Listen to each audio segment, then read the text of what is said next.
আসসালামু আলাইকুম রহমতুল্লাহি ওয়াবারাকাতুহ। ইন্নাল হামদালিল্লাহ নাহমাদুহু ওয়া নাস্তাঈনুহু ওয়া নাস্তাগফিরুহু ওয়া নাউযু বিল্লাহি মিন শুরুরি আনফুসিনা ওয়া মিন সাইয়্যাতি আ'মালিনা। মান ইয়াহদিহিল্লাহু ফালা মুদিল্লা লাহু ومن يضلل فلا هادي له وأشهد أن لا إله إلا الله وحده لا شريك له وأشهد أن محمدا عبده ورسوله. يا أيها الذين آمنوا اتقوا الله حق تقاته ولا تموتن إلا وأنتم مسلمون. يا أيها الناس اتقوا ربكم الذي خلقكم من نفس واحدة وخلق منها زوجها وبث منهما رجالا كثيرا ونساء. واتقوا الله الذي تساءلون به والأرحام إن الله كان عليكم رقيبا. يا أيها الذين آمنوا اتقوا الله وقولوا قولا سديدا يصلح لكم أعمالكم ويغفر لكم ذنوبكم ومن يطع الله ورسوله فقد فاز فوزا عظيما.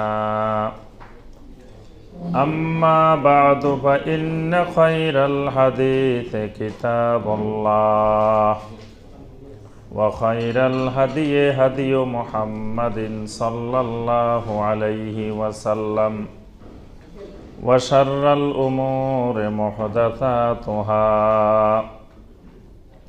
وكل محدثة بدعة وكل بدعة ضلالة وكل ضلالة في النار. اللهم صل على محمد وعلى آل محمد كما صليت على إبراهيم وعلى آل إبراهيم إنك حميد مجيد. اللهم بارك على محمد وعلى آل محمد كما باركت على إبراهيم وعلى آل إبراهيم إنك حميد مجيد.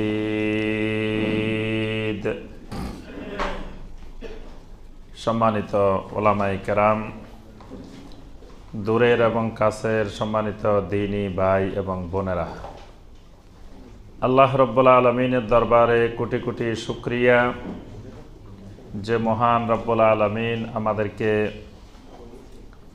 এই বারিধারা DOHS-এ সহি আকীদা বুঝার জন্য দ্বীনের আকীদার যে মৌলিক 12টি বিষয় আমাদের জানা জরুরি, এই বিষয়গুলো সম্পর্কে সংক্ষিপ্তভাবে ধারণা দেওয়ার পরে আজকে সর্বশেষ ক্লাসে আস-সুন্নাহ ওয়াল বিদআহ এই দুটি টপিকসের উপরে আলোচনা করার এবং শোনার জন্য যে মহান রব্বুল আলামিন আমাদেরকে সলাতুল মাগরিবের পরে বসার তৌফিক দিয়েছেন, সে মহান রব্বুল আলামিনের শুকর আদায় করি, সকলে বলি আলহামদুলিল্লাহ।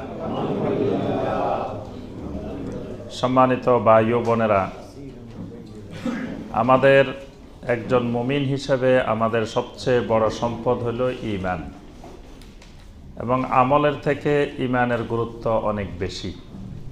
ঈমান যদি বিশুদ্ধ না হয়, ঈমান যদি সহি না হয়, ঈমানের মধ্যে যদি ভেজাল থাকে, তাহলে আমল করলেও সে আমল কাজে আসে না, আমলগুলো বাতিল হয়ে যায়।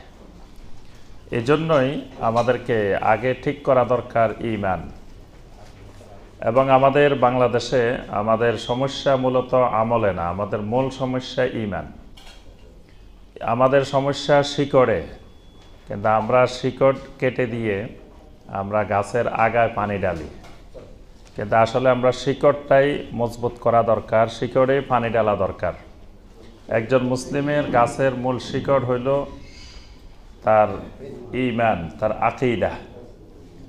তো আমাদের আকীদার মধ্যে অসংখ্য ভেজাল আছে, কারণ আমাদের আকীদাটা সরাসরি আহলুস সুন্নাহ ওয়াল জামাতের সালাফদের মাধ্যমে সরাসরি আমাদের এই উপমহাদেশে আসে নাই। আমাদের কাছে যে আকীদা পৌঁছেছে, এটা ইরাক, ইরান হয়ে বিভিন্ন অঞ্চল ঘুরে এবং আহলুস সুন্নাহ ওয়াল জামাতের বিশুদ্ধ আকীদার সাথে অনেকগুলো বেদাতি আকীদা মিশ্রণ হয়ে তারপরে আমাদের এই অঞ্চলের দিকে আকীদার প্রচার প্রসার হয়েছে। এই জন্য আমরা বিশুদ্ধ আকীদা আমরা পাইনি। আলহামদুলিল্লাহ, এখন সারা দুনিয়াতে সব মুসলিম, সব দেশ এক ছাতার নিচে চলে আসার কারণে, যোগাযোগ ব্যবস্থা সহজ হওয়ার কারণে আমরা এখন সহি আকীদা কোনটি, বিশুদ্ধ আকীদা কোনটি, এটা আমরা জানা আমাদের জন্য বোঝা সহজ হয়ে গিয়েছে। এক সময় এটা জানা বোঝা অনেক কঠিন ছিল আমাদের জন্য। আল্লাহ পাক এটাকে সহজ করে দিয়েছে। এজন্য আল্লাহ রাব্বুল আলামিনের এই নিয়ামতকে কাজে লাগিয়ে আমাদেরকে আমাদের আকীদার মধ্যে যে গলতগুলো আছে, ভুলগুলো আছে, সেগুলো সংশোধন করে আমাদেরকে সহি আকীদা, বিশুদ্ধ আকীদা পোষণ করা দরকার। এখন কথা হলো, আমাদের দেশে আবার সহি আকীদা কি জিনিস এটা বুঝে না। কেউ কেউ মনে করে সহি আকীদা মানে একটা দল, একটা গ্রুপ, এরা খালি সহি আকীদা বলে। আসলে এটা কোনো দল, গ্রুপ কিছুই না। এটা সকল মুসলিম, সকলেরই প্রয়োজন তার আকীদাকে সহি করা, তার আকীদাকে বিশুদ্ধ করা। কারণ আমাদের জানা অজানা বিভিন্ন মাধ্যমে, বিভিন্ন উপায়ে আমাদের আকীদাগুলোর মধ্যে বাতিল, আকীদাগুলোর মধ্যে ভেজাল ঢুকে গেছে। এজন্য আমাদের যেই মতের, যেই পথের, যেই তরিকারে হই না কেন, সবারই জরুরি যে আমাদের আকীদা বিশুদ্ধ করা। তো সহি আকীদা বুঝতে গেলে মূলত আমরা অনেকগুলো জিনিস বুঝতে হয়। তোর মধ্যে থেকে আমরা বলছি যে 12টি গুরুত্বপূর্ণ জিনিস আছে, যে এই 12টি জিনিস মোটামুটি একজন মুসলিম যদি কিছু বুঝে, ধারণা রাখে, তাহলে তিনি বুঝতে পারবেন যে কোনটা সহি আকীদা, কোনটা বাতিল আকীদা। এটা বোঝা তার জন্য সহজ হবে। তো আমরা ইতিপূর্বে আলহামদুলিল্লাহ 10টি বিষয় আলোচনা করেছি। আজকে আমরা আর 2টি বিষয় আলোচনা করব। আজকের 2টি বিষয় হলো, একটি হলো আস-সুন্নাহ আর একটি হলো আল বিদআহ। এটাতে আমরা কয়েকটি বিষয় আলোচনা করব। প্রথম আসবো আমরা সুন্নাহ কাকে বলে, সুন্নাহ কি জিনিস, বেদাত কাকে বলে, বেদাত কি জিনিস। দ্বিতীয় হলো সুন্নাহর গুরুত্ব আর বেদাতের অপকারিতা, বেদাতের ক্ষতিকর দিক আর সুন্নাহর উপকারী দিকগুলো, সুন্নাহ কেন অনুসরণ করব। তৃতীয় হলো যে আকীদার ক্ষেত্রে কিছু সুন্নাহ আকীদা এবং কিছু বেদাতি আকীদা, এই দুইটার আমরা কিছু দৃষ্টান্ত উপস্থাপন করব। এর মাধ্যমে আলহামদুলিল্লাহ সংক্ষিপ্তভাবে আমাদের বুঝে আসবে যে কোনটা সহি আকীদা, কোনটা বেদাতি আকীদা। প্রথমে আমরা আলোচনায় আসি যে আস-সুন্নাহ এবং আল বেদাহ। সুন্নাহ কাকে বলে, বেদাত কাকে বলে। সুন্নাহটা আমাদের এই বাংলাদেশে পরিচিত হলো সুন্নত। সুন্নত নামে মোটামুটি শিক্ষিত অশিক্ষিত আম জনতা সবাই চিনে। সুন্নত বললে সবাই চিনে, সুন্নাহ বললে আবার অনেকে নাও চিনতে পারে সাধারণ মানুষ। তো এই জন্য বেশি পরিচিত আমাদের দেশে সুন্নত নামে, কিন্তু এটা শুদ্ধ আরবি উচ্চারণ হলো সুন্নাহ। সুন্না মানে হলো তরিকা, সুন্না মানে হলো সিরা, সুন্না মানে পদ্ধতি, কর্মপদ্ধতি, রাস্তা। এটাকে আরবিতে বলা হয় সুন্নাহ। মূলত যে কোনো কর্মপদ্ধতি, যে কোনো রাস্তা, যে কোনো পদ্ধতিকে বলা হয় সুন্নাহ। তবে এখানে আমরা সুন্নাহ বলতে আকীদার ক্ষেত্রে, ইসলামের ক্ষেত্রে সুন্নাহ বলতে আমরা বুঝবো সুন্নতে রাসূলুল্লাহি সাল্লাল্লাহু আলাইহি ওয়াসাল্লাম। অর্থাৎ রাসূলুল্লাহ না বললেও সুন্নত বললে আমরা বুঝি এটা নবী সাল্লাল্লাহু আলাইহি সাল্লামের কর্মপদ্ধতি, নবী সাল্লাল্লাহু আলাইহি সাল্লামের তরিকা, নবী সাল্লাল্লাহু আলাইহি সাল্লামের রাস্তা। এটাকে বোঝানোর জন্যই আমরা মূলত সুন্নাহ শব্দটা ব্যবহার করে থাকি। সুন্নাহ এটা অত্যন্ত ব্যাপক একটা শব্দ, মানে এটা শুধুমাত্র ইবাদতের ক্ষেত্রে কিছু নিয়ম কানুন নবী সাল্লাল্লাহু আলাইহি সাল্লামের অনুসরণ করা এটা সুন্নত না। সুন্নতটা আকীদার ক্ষেত্রে সুন্নত, ইবাদতের ক্ষেত্রে সুন্নত, মুআমালাত লেনদেনের ক্ষেত্রে সুন্নত, এবং আখলাক চরিত্রের ক্ষেত্রে নবী সাল্লাল্লাহু আলাইহি ওয়াসাল্লামের সুন্নত। অর্থাৎ সুন্নতটা অনেক ব্যাপক একটি বিষয়। হাদিসের দৃষ্টিতে যে সুন্নাহ, এই সুন্নাহটা অনেক ব্যাপক একটি বিষয়।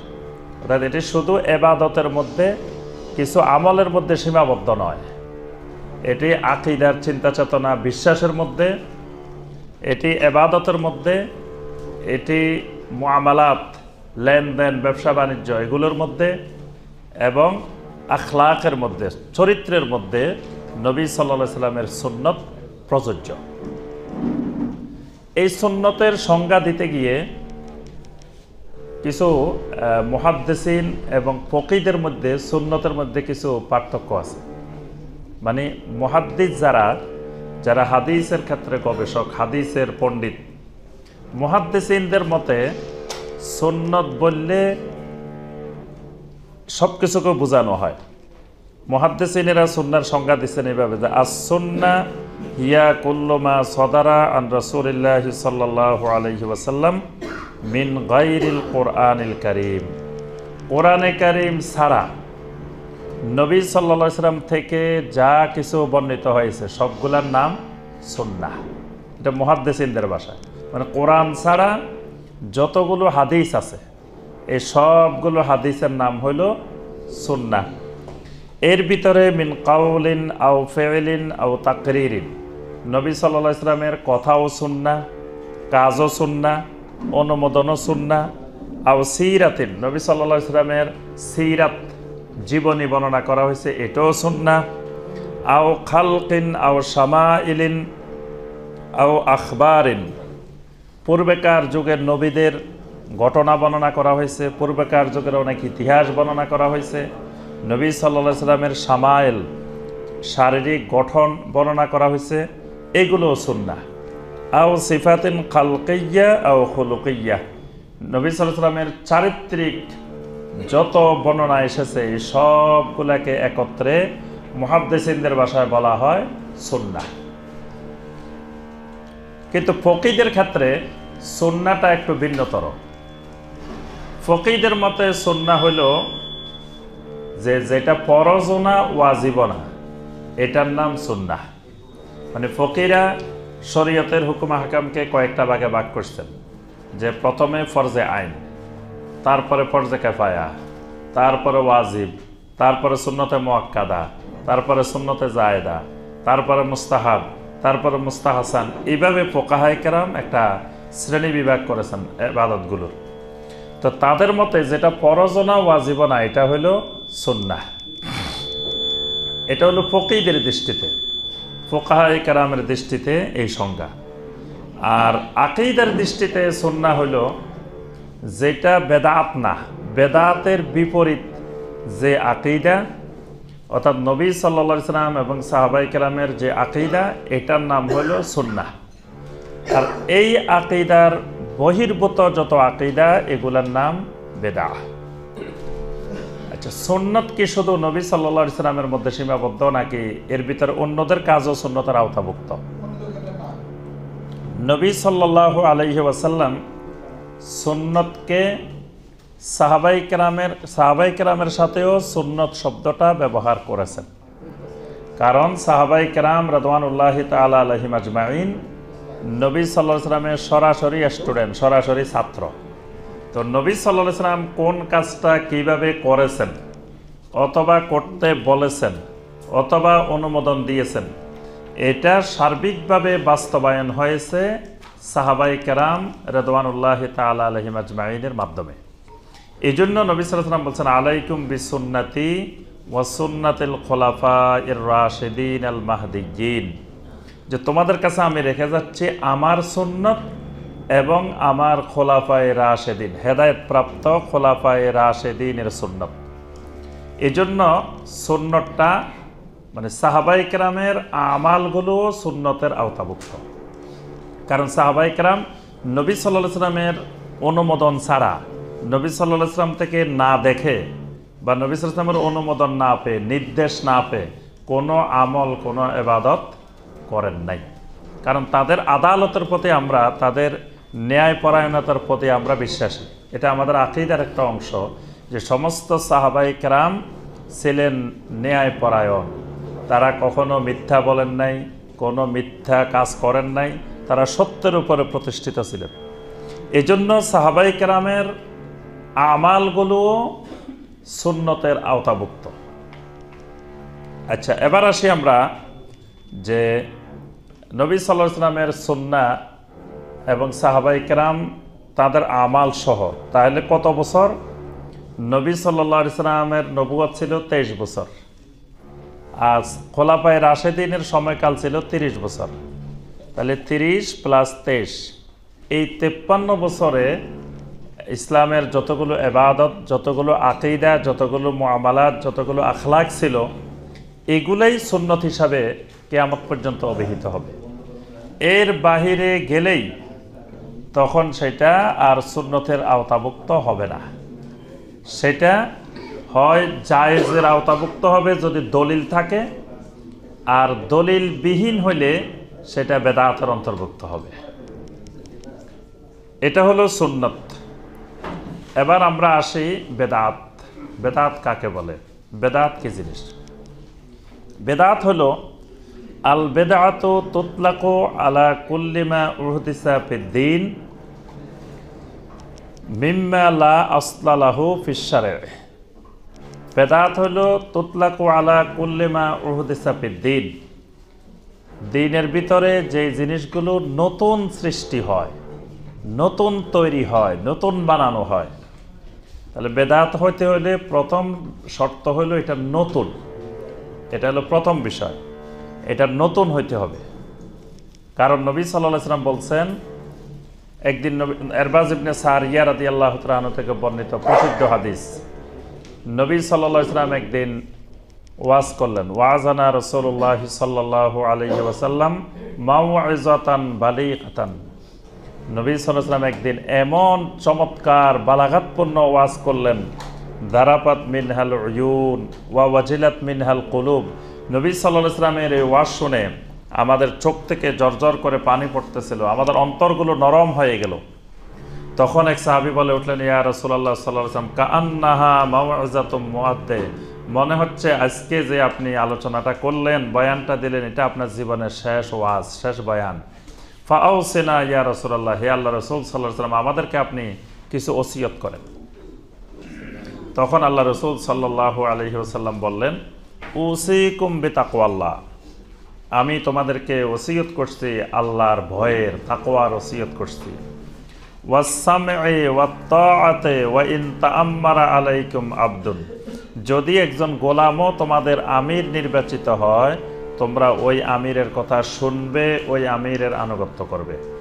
ফাইন্নাহু মান ইয়াইশ মিনকুম বাদি ফাসায়ারা ইখতিলাফান কাসীরা, আমার পরে তোমরা যারা পৃথিবীতে থাকবে তারা অনেক ইখতিলাফ দেখতে পাবে। সে ইখতিলাফের যুগ যখন আসবে, ফা আলাইকুম বিসুন্নতি ওয়া সুন্নাতিল খুলাফায়ে রাশিদিন আল মাহদিয়িন, তখন তোমরা আমার সুন্নত এবং খোলাফায়ে রাশিদিনের সুন্নতকে তোমরা নিজেদের জন্য বাধ্যতামূলক করে নিবে। আব্দু আলাইহা বিন নওয়াজিজ, মাড়ির দাঁত দিয়ে শক্ত করে তোমরা আমার সুন্নতগুলোকে ধরে রাখবে। ওয়া ইয়্যাকুম ওয়া মুহদাসাতিল উমুর, আর খবরদার, সাবধান, নতুন কোনো জিনিস, নতুন কোনো ইবাদত, নতুন কোনো আমল বানানোর থেকে সতর্ক থাকবে। কারণ ফা ইন্না কুল্লা মুহদাসাতিন বিদআহ, কারণ নতুন যা কিছু বানানো হবে সবগুলাই বেদাত। ওয়া কুল্লু বেদাতিন দলালাহ, যত বেদাত বানানো হবে এই সকল বেদাত গুমরাহি। ওয়া কুল্লু দলালাতিন ফিন্নার, সকল গুমরাহি জাহান্নামে নিয়ে যাবে। তাহলে এই হাদিসে নবী সাল্লাল্লাহু আলাইহি সাল্লাম বেদাতের জন্য শর্ত দিয়েছেন, এটা নতুন হইতে হবে, এটা পুরাতন না। তাহলে নতুন পুরাতন আমরা বুঝবো কিভাবে? কারণ আজকে যেটা হবে এটা তো কালকে পুরাতন হয়ে যাবে। তাহলে গতকাল যেটা ছিল এটা আজকে পুরাতন, আজকে যেটা হবে এটা নতুন। তাহলে তো নতুন ইবাদত একটাও নাই, সব তো পুরাতন হয়ে গেছে। কারণ এগুলো বানাইছে যে 1 বছর, 2 বছর, 10 বছর, 50 বছর, 100 বছর হয়ে গেছে। তাহলে তো এগুলো সব পুরাতন, তাহলে তো আর বেদাতে নাই, কারণ নতুন তো না, এগুলো তো সব পুরাতন। তাহলে নতুন আর পুরাতনের সীমা কতটুকু? ওই হাদিসের মধ্যে আল্লাহ রাসূল সাল্লাল্লাহু আলাইহি ওয়াসাল্লাম সীমানা বলে দিয়েছেন যে ফা আলাইকুম বিসুন্নতি ওয়া সুন্নাতিল খুলাফায়ে রাশিদিন আল মাহদিয়িন, যে তোমাদের জন্য সুন্নাহ হলো আমি নবীর সুন্নাহ এবং খোলাফায়ে রাশিদিনের সুন্নাহ। তাহলে নবী সাল্লাল্লাহু আলাইহি ওয়াসাল্লামের নবুয়ত 23 বছর, খোলাফায়ে রাশিদিনের সময় মেয়াদকাল 30 বছর। এই 53 বছরের ভিতরে যতগুলো ইবাদত, যতগুলো আকীদা, যতগুলো মুআমালাত, যতগুলো আখলাক ছিল, এইগুলা হলো পুরাতন। এই 53 বছর পরে যা আবিষ্কার হয়েছে, যা বানানো হয়েছে, এগুলা সব নতুন। মানে নতুন পুরাতনের সীমানা হলো এই জায়গায় যে 53 বছরের মধ্যে যেগুলো ছিল এগুলো সব পুরাতন, এগুলো মুহদাসাত না। 53 বছরের পরে যত ইবাদত, যত আকীদা, যত মুআমালাত, যত আখলাক নতুন করে বানানো হয়েছে সেগুলোর নাম বেদাত। তাহলে এখানে আমরা নতুন আর পুরাতনের সীমানা পেয়ে গেলাম। বেদাতের ক্ষেত্রে প্রথম মনে রাখতে হবে যে এটা হইতে হবে নতুন। ওই 53 বছরের মধ্যে থাকলে ওইটা কোনোদিন বেদাত হবে না।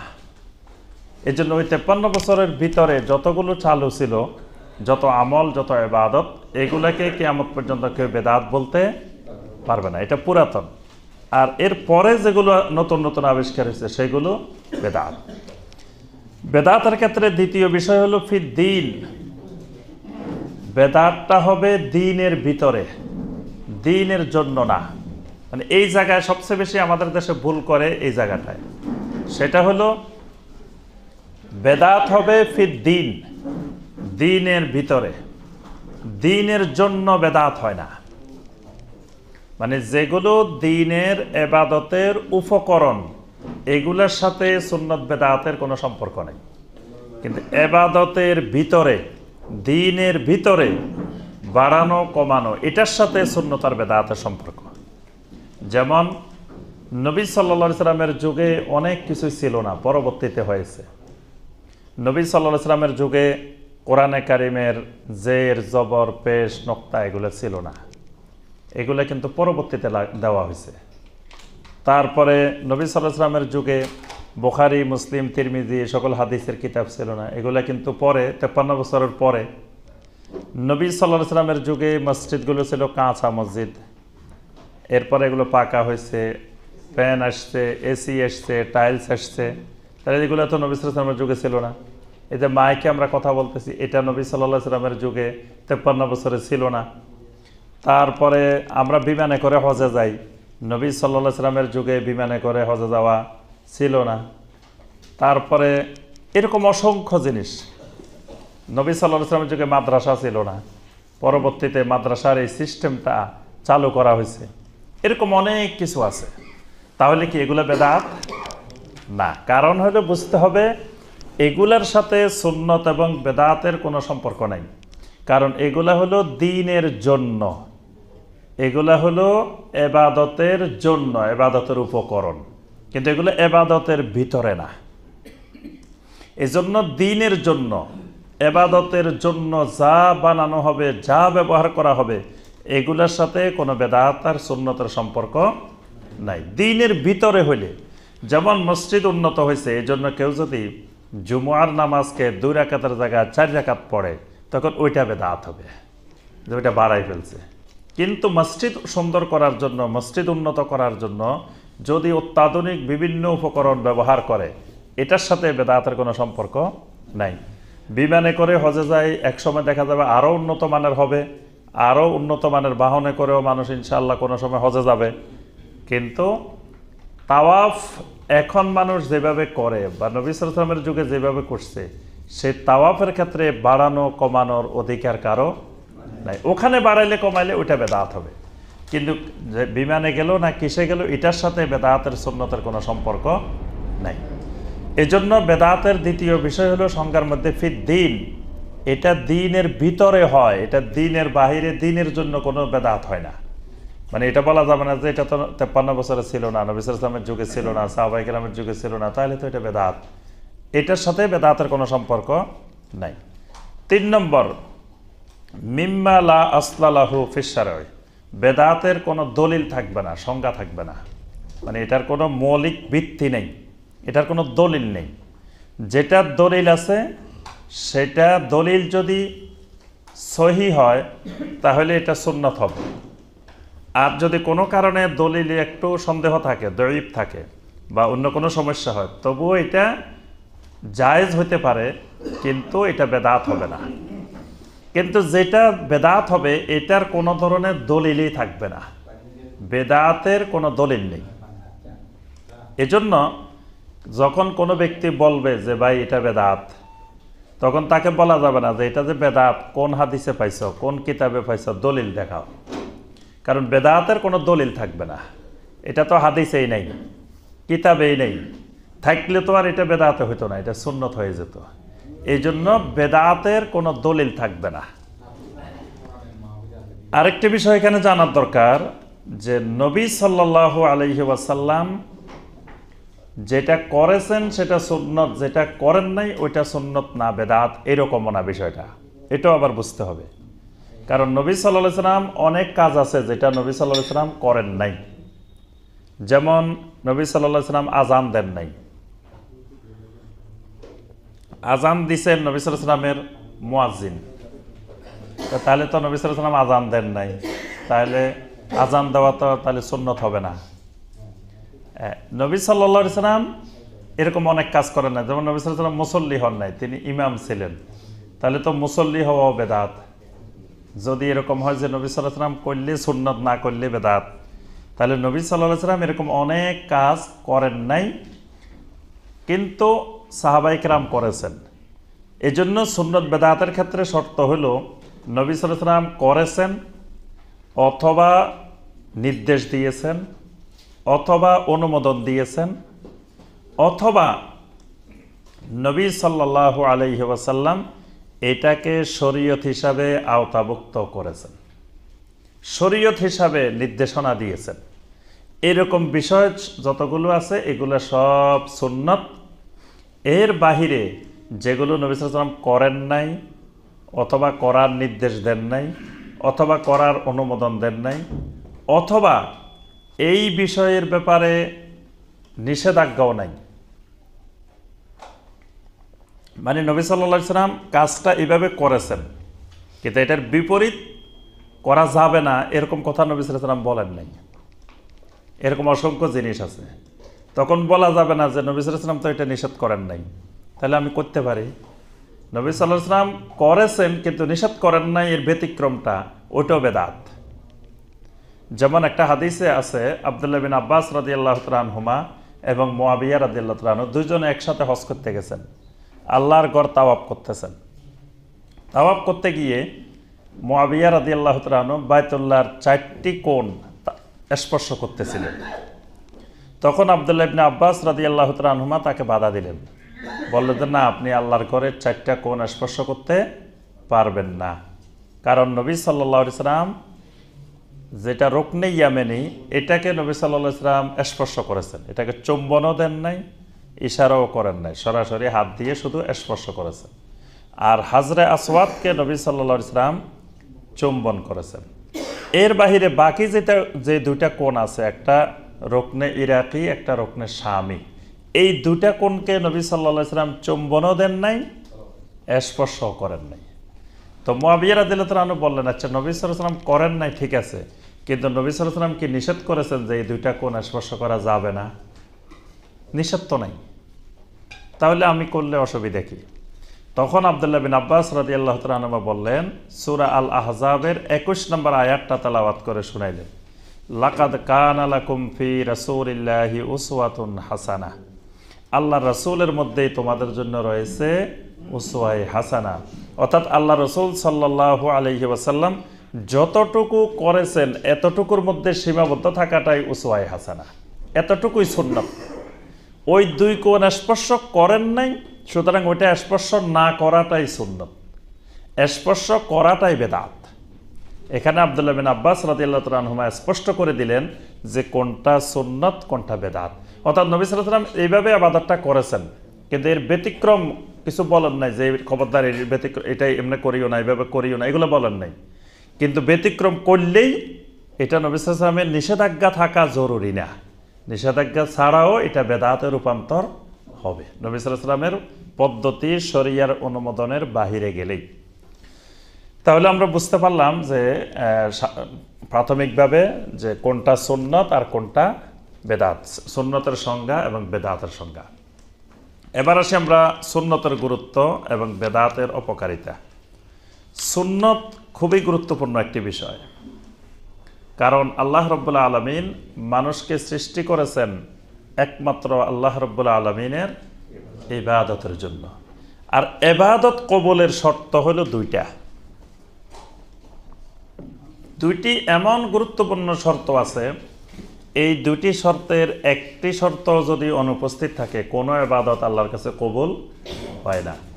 এর একটি হলো আল ইখলাস, আরেকটি হলো মুতাবাআতুস সুন্নাহ।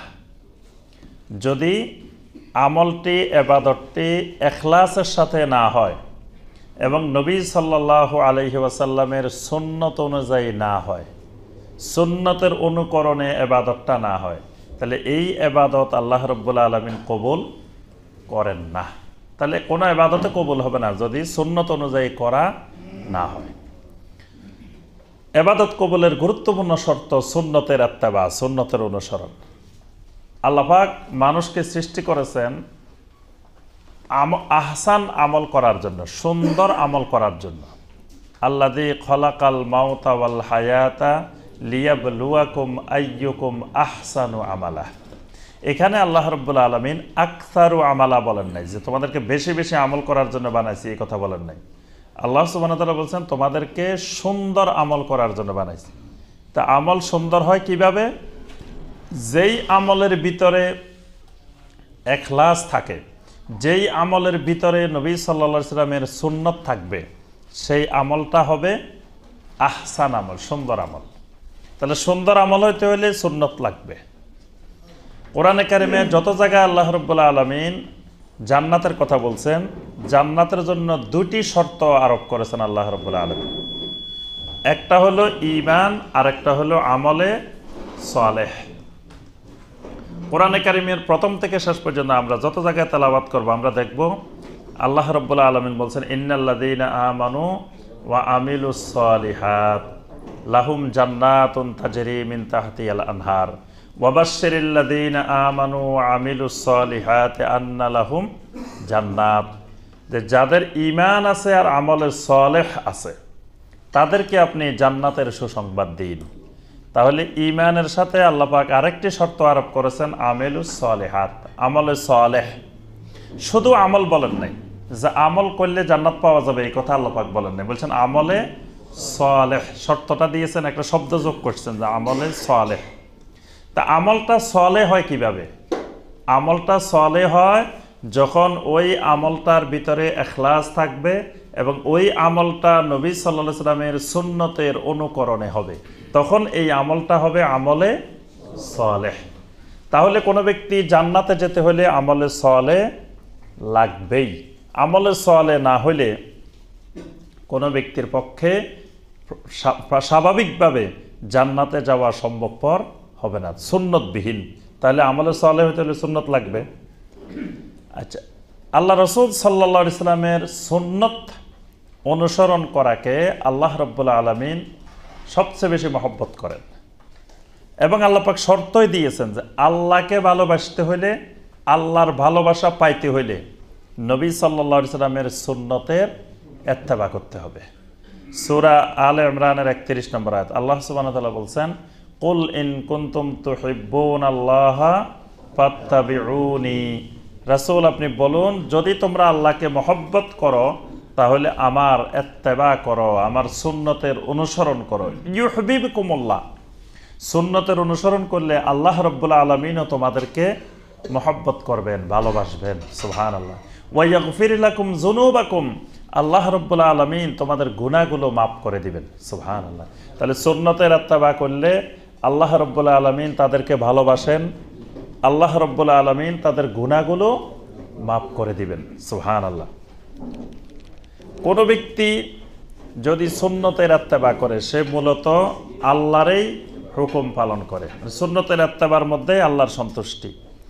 নবী সাল্লাল্লাহু আলাইহি সাল্লাম কোনো কথা আল্লাহর অনুমোদন ছাড়া, ওহী ছাড়া দ্বীনের ব্যাপারে বলেন নাই। আল্লাহ পাক সূরা আন-নাজমের 3 এবং 4 নম্বর আয়াতে বলে দিয়েছেন, ওয়ামা ইয়ানতিকু আনিল হাওয়া ইন হুয়া ইল্লা ওয়াহয়ুন ইউহা, যে দ্বীনের ব্যাপারে আমার নবী কোনো কিছু খেয়াল খুশি মতো, ইচ্ছা মতো বলেন নাই। যেটাই বলেছেন সেটা আল্লাহর পক্ষ থেকে ওহী ছিল, ওহীর আলোকেই বলেছেন।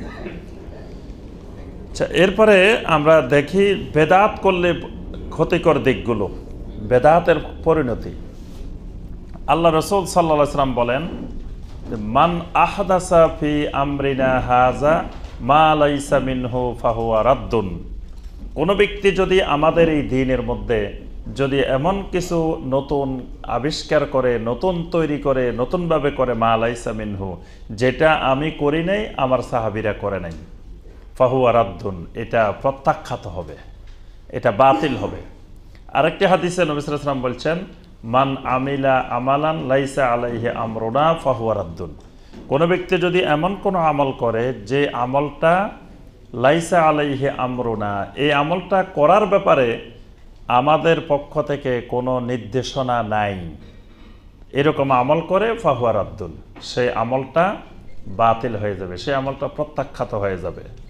নবী সাল্লাল্লাহু আলাইহি ওয়াসাল্লাম বলেন, আমালুন কলিলুন ফি সুন্নাতিন খায়রুম মিন আমালিন কাসীরিন ফি বিদআহ। কোনো ব্যক্তি যদি সুন্নত অনুযায়ী অল্প আমল করে, এটা বেদাতের আলোকে অনেক আমল করার চাইতে বেশি কল্যাণকর। সুন্নতি আমল অল্প করা বেদাতি আমল অনেক করার চাইতেও কল্যাণকর। নবী সাল্লাল্লাহু আলাইহি সাল্লাম যখনই খুতবা দিতেন তখনই তাকওয়ার 4টা আয়াত তেলাওয়াত করতেন। আর একটা হাদিস নবী সাল্লাল্লাহু আলাইহি ওয়াসাল্লাম সবসময় বলতেন, আম্মা বাদ ফাইন্না আসদাকাল হাদিসে কিতাবুল্লাহ ওয়া খায়রাল হাদিয়ে হাদিয়ু মুহাম্মাদিন সাল্লাল্লাহু আলাইহি ওয়াসাল্লাম ওয়া শাররাল উমুরি মুহদাসাতুহা, যে সমস্ত কার্যক্রমের মধ্যে সবচেয়ে নিকৃষ্ট কাজ, খারাপ কাজ হলো নতুন কোনো কিছু বানানো। বা ইন্না কুল্লা মুহদাসাতিন বিদআ, কারণ নতুন কোনো কিছু বানানো এটা হলো বেদা। ওয়া কুল্লা বেদাতিন দলালা, প্রত্যেক বেদাত নতুন বানানো জিনিসগুলো গুমরাহি। আর ওয়া কুল্লু দলালাতিন ফিন্নার, এবং এই নতুন বানানো জিনিসগুলা মানুষকে, বেদাতগুলো জাহান্নামে নিয়ে যায়। তাহলে বোঝা যায় বেদাত হলো গুমরাহি, এবং গুমরাহিটা, দলালাটা মানুষকে আস্তে আস্তে জাহান্নামের দিকে নিয়ে যায়। তাহলে বেদাতের ক্ষতিকর দিক কঠিন। যিনি বেদাত করেন, জেনে বুঝে বেদাত করেন, তিনি নবী সাল্লাল্লাহু আলাইহি সাল্লামের নবুয়তকালীন যে আল্লাহর দ্বীন পরিপূর্ণ হয়েছে এটাতে বিশ্বাস করে না। মানে বেদাত করার অর্থই হলো যে তিনি ইসলাম পরিপূর্ণ হয়ে গেছে নবী সাল্লাল্লাহু আলাইহি সাল্লামের থাকা অবস্থায়, এটা বিশ্বাস করতে পারে নাই। আল্লাহ পাক সূরা আল মায়েদার 3 নম্বর আয়াতে আল্লাহ পাক ঘোষণা দিয়েছেন যে আল ইয়াউমা আকমালতু লাকুম দীনাকুম ওয়া আতমামতু আলাইকুম নি'মাতি ওয়া রাদিতু লাকুমুল ইসলাম দীনা। আজকের এই দিনে তোমাদের জন্য তোমাদের দিনকে আমি পরিপূর্ণ করে দিলাম। তাহলে ইসলাম পরিপূর্ণ। তাহলে পরবর্তীতে নতুন কিছু বানানোর অর্থ হইল যে ইসলাম ওই সময় পরিপূর্ণ হয় নাই, তারপরেও আরও নতুন বানানো দরকার ছিল। তাহলে ইসলামের পরিপূর্ণতার প্রতি অস্বীকার করা হয় বেদাত করার দ্বারা। আবার যিনি বেদাত করেন, বেদাতের দ্বারা নবী সাল্লাল্লাহু আলাইহি সাল্লামের নবুয়তের আমানত যথাযথ আদায় করেছেন এটাতে বিশ্বাস হয় না। অর্থাৎ বেদাত করার দ্বারা প্রমাণিত হয় যে নবী সাল্লাল্লাহু আলাইহি সাল্লাম তার নবুয়তের দায়িত্ব পালনে খেয়ানত করছেন, নাউজুবিল্লাহ। কারণ যে নবী সাল্লাল্লাহু আলাইহি সাল্লাম যদি তার দায়িত্ব, তার আমানত পরিপূর্ণ পৌঁছাই দেন, তাহলে নবী সাল্লাল্লাহু আলাইহি সাল্লামের পরে আর কেউ কোনো ইবাদত, কোনো আমল, কোনো কিছু বানাইতে পারে না। কারণ নবী সাল্লাল্লাহু আলাইহি সাল্লাম মানুষকে আল্লাহর নির্দেশে সব শিখিয়ে দিয়েছেন। তাহলে এরপর আর কিছু বাকি থাকে নাই। নবী সাল্লাল্লাহু আলাইহি সাল্লামের হাউজে কাউসার পাবে না যারা বেদাত করবে। 12 জন সাহাবী থেকে অনেকগুলো হাদিসে, অনেকগুলো গ্রন্থে এই হাদিসটা এসেছে। 12 জন সাহাবী, প্রসিদ্ধ সাহাবী বর্ণনা করেছেন কিয়ামতের ময়দানে কিছু মানুষ নবী সাল্লাল্লাহু আলাইহি সাল্লামের হাউজে কাউসারের দিকে আসতে থাকবে। তখন ফেরেশতারা তাদেরকে বাধা দিবে, যেতে দিবে না। নবী সাল্লাল্লাহু আলাইহি সাল্লাম বলবেন, হাউলাই উম্মতি, হাউলাই উম্মতি, এরা তো আমার উম্মত, এরা তো আর আমার উম্মত, এদেরকে বাধা দিচ্ছ কেন, এদেরকে আসতে দাও। তখন ফেরেশতারা বলবেন, ইন্নাকা লা তাদরি মা আহদাসু বা'দাক, আপনি জানেন না ভালো করে যে এরা আপনার পরে পৃথিবীতে কি কি নতুন জিনিস বানিয়েছিল।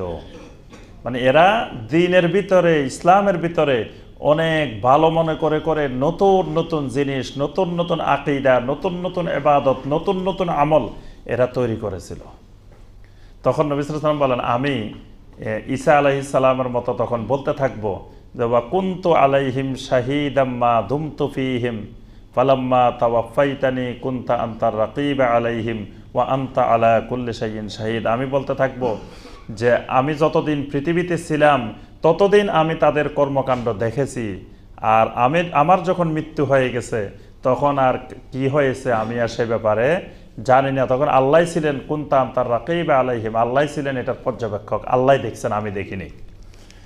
তাহলে এই হাদিস দ্বারা বোঝা যায় যে বেদাতের দ্বারা নবী সাল্লাল্লাহু আলাইহি সাল্লামের হাউজে কাউসার পাওয়া যাবে না। এরকম অসংখ্য হাদিস রয়েছে বেদাতের কুফল সম্পর্কে, বেদাতের খারাপ পরিণতি সম্পর্কে। বেদাতের ব্যাপারে আরো সূক্ষ্ম দুই একটা জিনিস বোঝা দরকার। সেটা হলো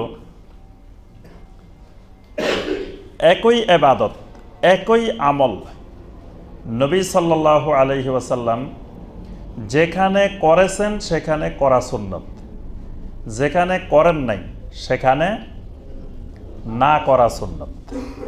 সুন্নতটা দুই ধরনের, মানে কোন জায়গায় করা সুন্নত, কোন জায়গায় না করা সুন্নত।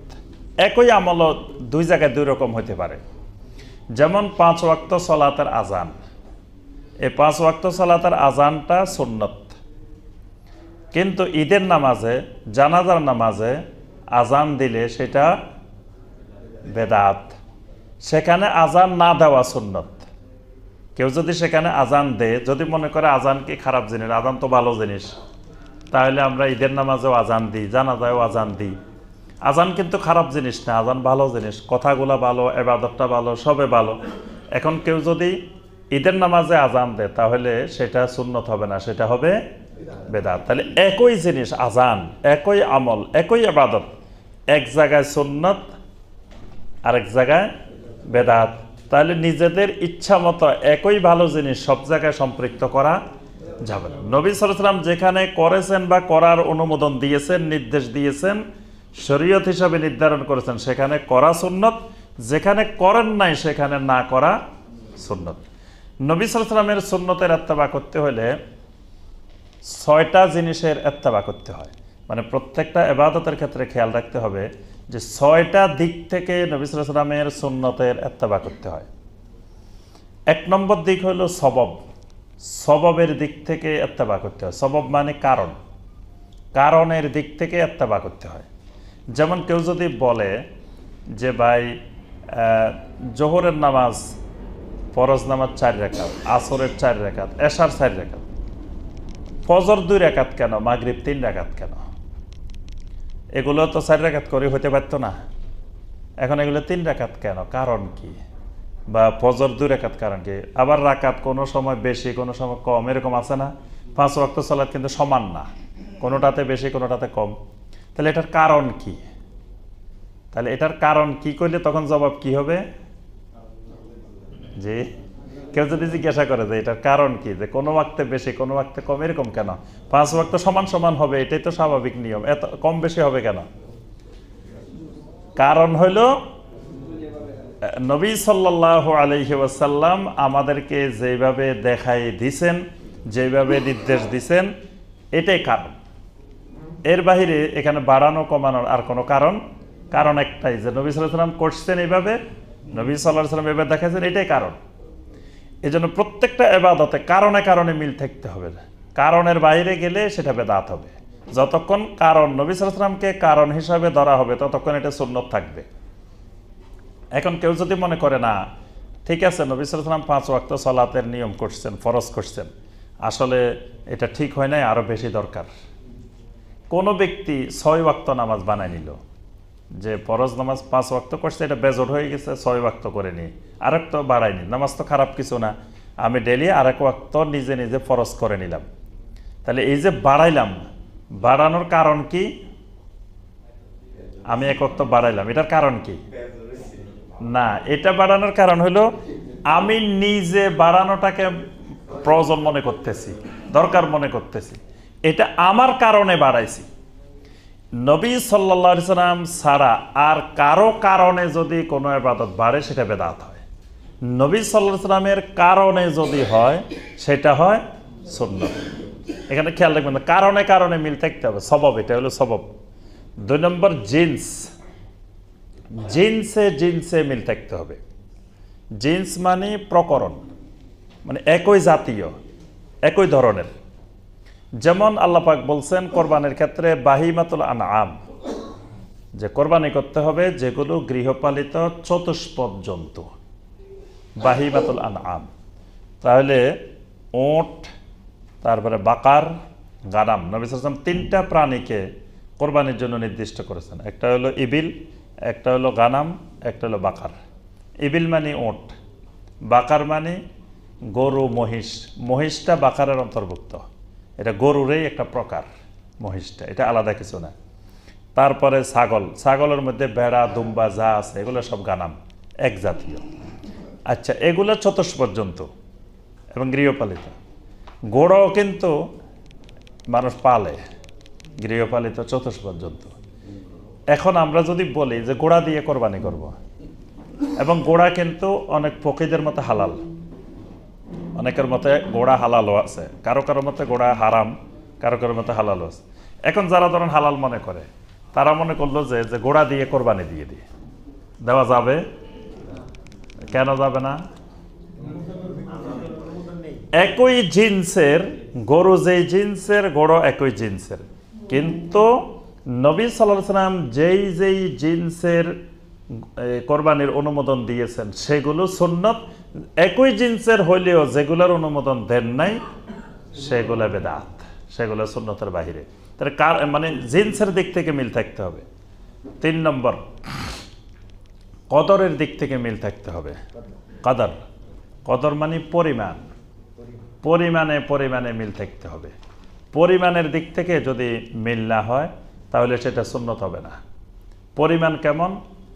যে নবী সাল্লাল্লাহু আলাইহি ওয়াসাল্লাম যেখানে যেই পরিমাণ ইবাদত করেছেন সেখানে সেই পরিমাণ হইতে হবে, পরিমাণের থেকে বাড়ানো যাবে না, কমানো যাবে না। যেমন যে জুমার নামাজ নবী সাল্লাল্লাহু আলাইহি ওয়াসাল্লাম 2 রাকাত পড়ছেন, এখানে 3 রাকাত করা যাবে না বা 4 রাকাত করা যাবে না। পরিমাণে কোনো জায়গায় বাড়ানো যাবে না, কমানো যাবে না। পরিমাণে বাড়াইলেই সেটা বেদাত হয়ে যাবে, পরিমাণে কমাইলেই বেদাত হয়ে যাবে। নবী সাল্লাল্লাহু আলাইহি ওয়াসাল্লাম যেখানে যেই পরিমাণ ইবাদত করেছেন সেখানে সেই পরিমাণ ইবাদত করতে হবে। এরপরে মাকানে মাকানে মিল থাকতে হবে, স্থানে স্থানে মিল থাকতে হবে। যেমন আরাফার ময়দান, আরাফার ময়দানটাকে নবী সাল্লাল্লাহু আলাইহি ওয়াসাল্লাম হজের জন্য নির্দিষ্ট করছেন। মুজদালিফা, মিনা, যে জায়গাগুলোকে নির্দিষ্ট করা হয়েছে, এই জায়গাগুলোর বাহিরে যদি এর থেকে বেশি সংখ্যক লোক একত্রিত হয় তাও সেটা হজের আওতাভুক্ত, মানে এগুলো জায়গার সাথে সম্পৃক্ত। নবী সাল্লাল্লাহু আলাইহি ওয়াসাল্লাম ওই স্থানের সাথে সম্পৃক্ত করে দিয়েছেন। আবার কিছু কিছু সময়ের সাথে সম্পৃক্ত, এই সময়ের বাইরে গেলে আর সুন্নত থাকে না, বেদাত হয়ে যায়। যেমন আরাফাতের ময়দান তো সারা বছরেই থাকে, ময়দান এটা খালি পড়ে আছে। বছরে একটা শুধুমাত্র নির্দিষ্ট সময়, 9 জিলহজ, সূর্য পশ্চিম আকাশে ডলে পড়লে তখন থেকে সূর্য অস্ত পর্যন্ত, এই সময়টাই হলো আরাফার ময়দানের ফজিলত। বাকি 353 দিন এখন পড়ে আছে। আমরা যদি কই যে না ওই সময় এত মানুষের ভিড় থাকে, যাইতে কষ্ট হয়, এখন ফ্রি ফ্রি আছে, আমরা যাই সারাদিন বসে থাকি আরাফাতের ময়দানে, কোনো ফজিলত হবে? এখন বাংলাদেশে এখানে বসে থাকা যে কথা, আরাফাতের ময়দানে বসে থাকাও একই কথা, কোনো ফজিলত নাই। কারণ কি? এটা সময়ের সাথে, জামানের সাথে সম্পৃক্ত। তো এজন্য নবী সাল্লাল্লাহু আলাইহি ওয়াসাল্লামের সুন্নতের ইত্তেবা করতে হলে এই বিষয়গুলোর দিকে খেয়াল রাখতে হবে, যে এরকম সর্বক্ষেত্রে ইত্তেবার ক্ষেত্রে মিল থাকতে হবে। মিল যদি না থাকে তাহলে সেটা বেদাত হয়ে যায়, আর মিল থাকলে সেটা সুন্নত থাকে। সুন্নত আর বেদাতের মাঝখানে আরেকটা জিনিস আছে, সেটা হলো খেলাফে সুন্নত। সেটা হলো খেলাফে সুন্নত। মানে যেমন দেখবেন এবাদতটাকে বলা হয় তাওয়াক্কুফিয়া। এবাদতের শর্ত হলো এবাদত হবে তাওয়াক্কুফিয়া। তাওয়াক্কুফিয়া মানে 3 রাস্তা 4 রাস্তার যে মোড, এই মোড়টাকে তাওয়াক্কুফ বলা হয়। তাওয়াক্কুফ আরবিতে বলা হয় এটাকে তাওয়াক্কুফ, যেখানে মোড় আছে। এখানে 3টা লাইট থাকে, একটা লাল, একটা হলুদ, একটা সবুজ। এই সবুজটা হলো সুন্নত, লালটা হলো বেদাত, দুইটার মাঝখানে আরেকটা আছে, সেটা হলো হলুদটা হলো খেলাফে সুন্নত। মানে কোনো ব্যক্তি সুন্নতের ইত্তেবা করতে চায়, সুন্নতের অনুসরণের ব্যাপারে খুব আগ্রহী, সে সুন্নতেই খুঁজে সবসময়, কিন্তু ভুলবশত কোনো কারণে সুন্নতের বাইরে করে ফেলছে, কিন্তু সে জানে না আসলে যে এটা সুন্নতের বাইরে, ভুলে করে ফেলছে। কিন্তু তার ইচ্ছা সুন্নতের বাইরে করার তার কোনো ইচ্ছা নাই, তার ইচ্ছা পরিপূর্ণ সুন্নত অনুযায়ী করবে, কিন্তু পরিপূর্ণ সুন্নতটা সে জানতে পারে নাই, অথবা কোনো কারণে ভুল করে ফেলছে, তখন এটা তাকে সাথে সাথে বলা যাবে না যে এটা সে বেদাত করছে। তখন সে হলুদ বাতিতে চলে গেছে, তখন এটা খেলাফে সুন্নত। এখন তাকে জানাই দেওয়া হলো যে ভাই তুমি যে কাজটা করছো এটা সুন্নতের খেলাফ, এটা সুন্নত না এইভাবে। এই জন্য সবসময় খেয়াল রাখবো আমরা যে কাউকে একটু সুন্নতের বিপরীত দেখলে সাথে সাথে এটা বেদাত বলে ফেলবেন না, যে মিয়া এটা বেদাত করছো, তোমার কাজ এটা বেদাত, এভাবে বলবো না। বলবে যে ভাই আপনার কাজটা সুন্নতের খেলাফ হয়েছে। যখন আপনি বেদাত করবেন তখন তার রাগ বাড়ি যায়, কিয়া মিয়া আমি বেদাতই নাকি, বেদাত করছি। দেখবেন যে শত শত বেদাত করে তাকেও আপনি বেদাতি করলে খুব রাগ করবে। এজন্য কাউকে বেদাতি বলবেন না, বলবেন যে ভাই আপনার এই কাজটা সুন্নতের খেলাফ হয়েছে, সুন্নতের বিপরীত। কথা কিন্তু একটা বেদাতে হয়েছে, কিন্তু আপনি সরাসরি বললেন না, এইভাবে বললেন যে এটা সুন্নত অনুযায়ী হয় নাই, সুন্নতের খেলাফ হয়েছে। এখন সে জানলো যে আসলে এটা এইভাবে সুন্নত না, এইভাবে সুন্নত।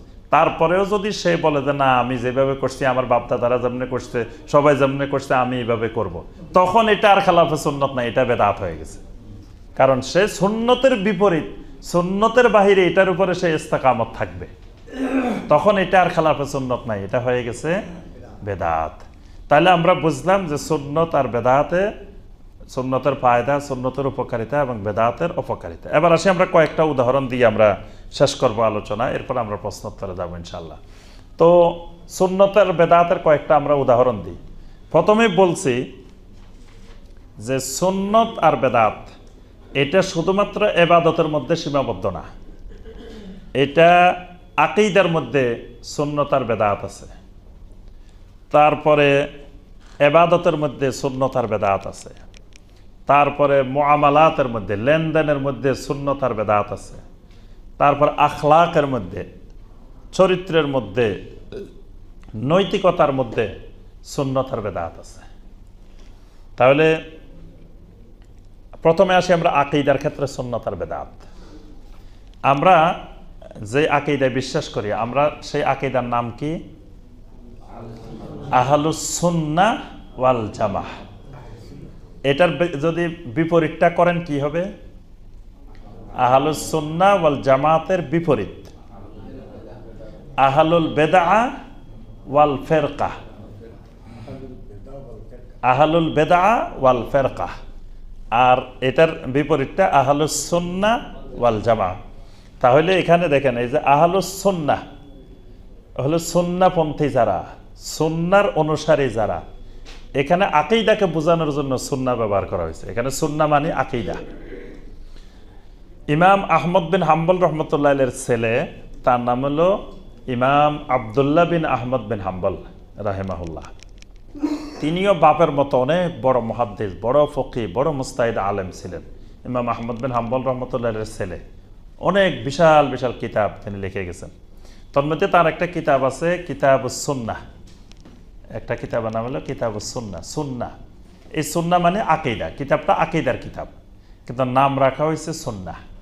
মানে পূর্বেকার সালাফে সালেহিনেরা আপনার আকীদাকে সুন্নাহ বলতো, আকীদা বোঝানোর জন্য সুন্নাহ পরিভাষাটা ব্যবহার করত।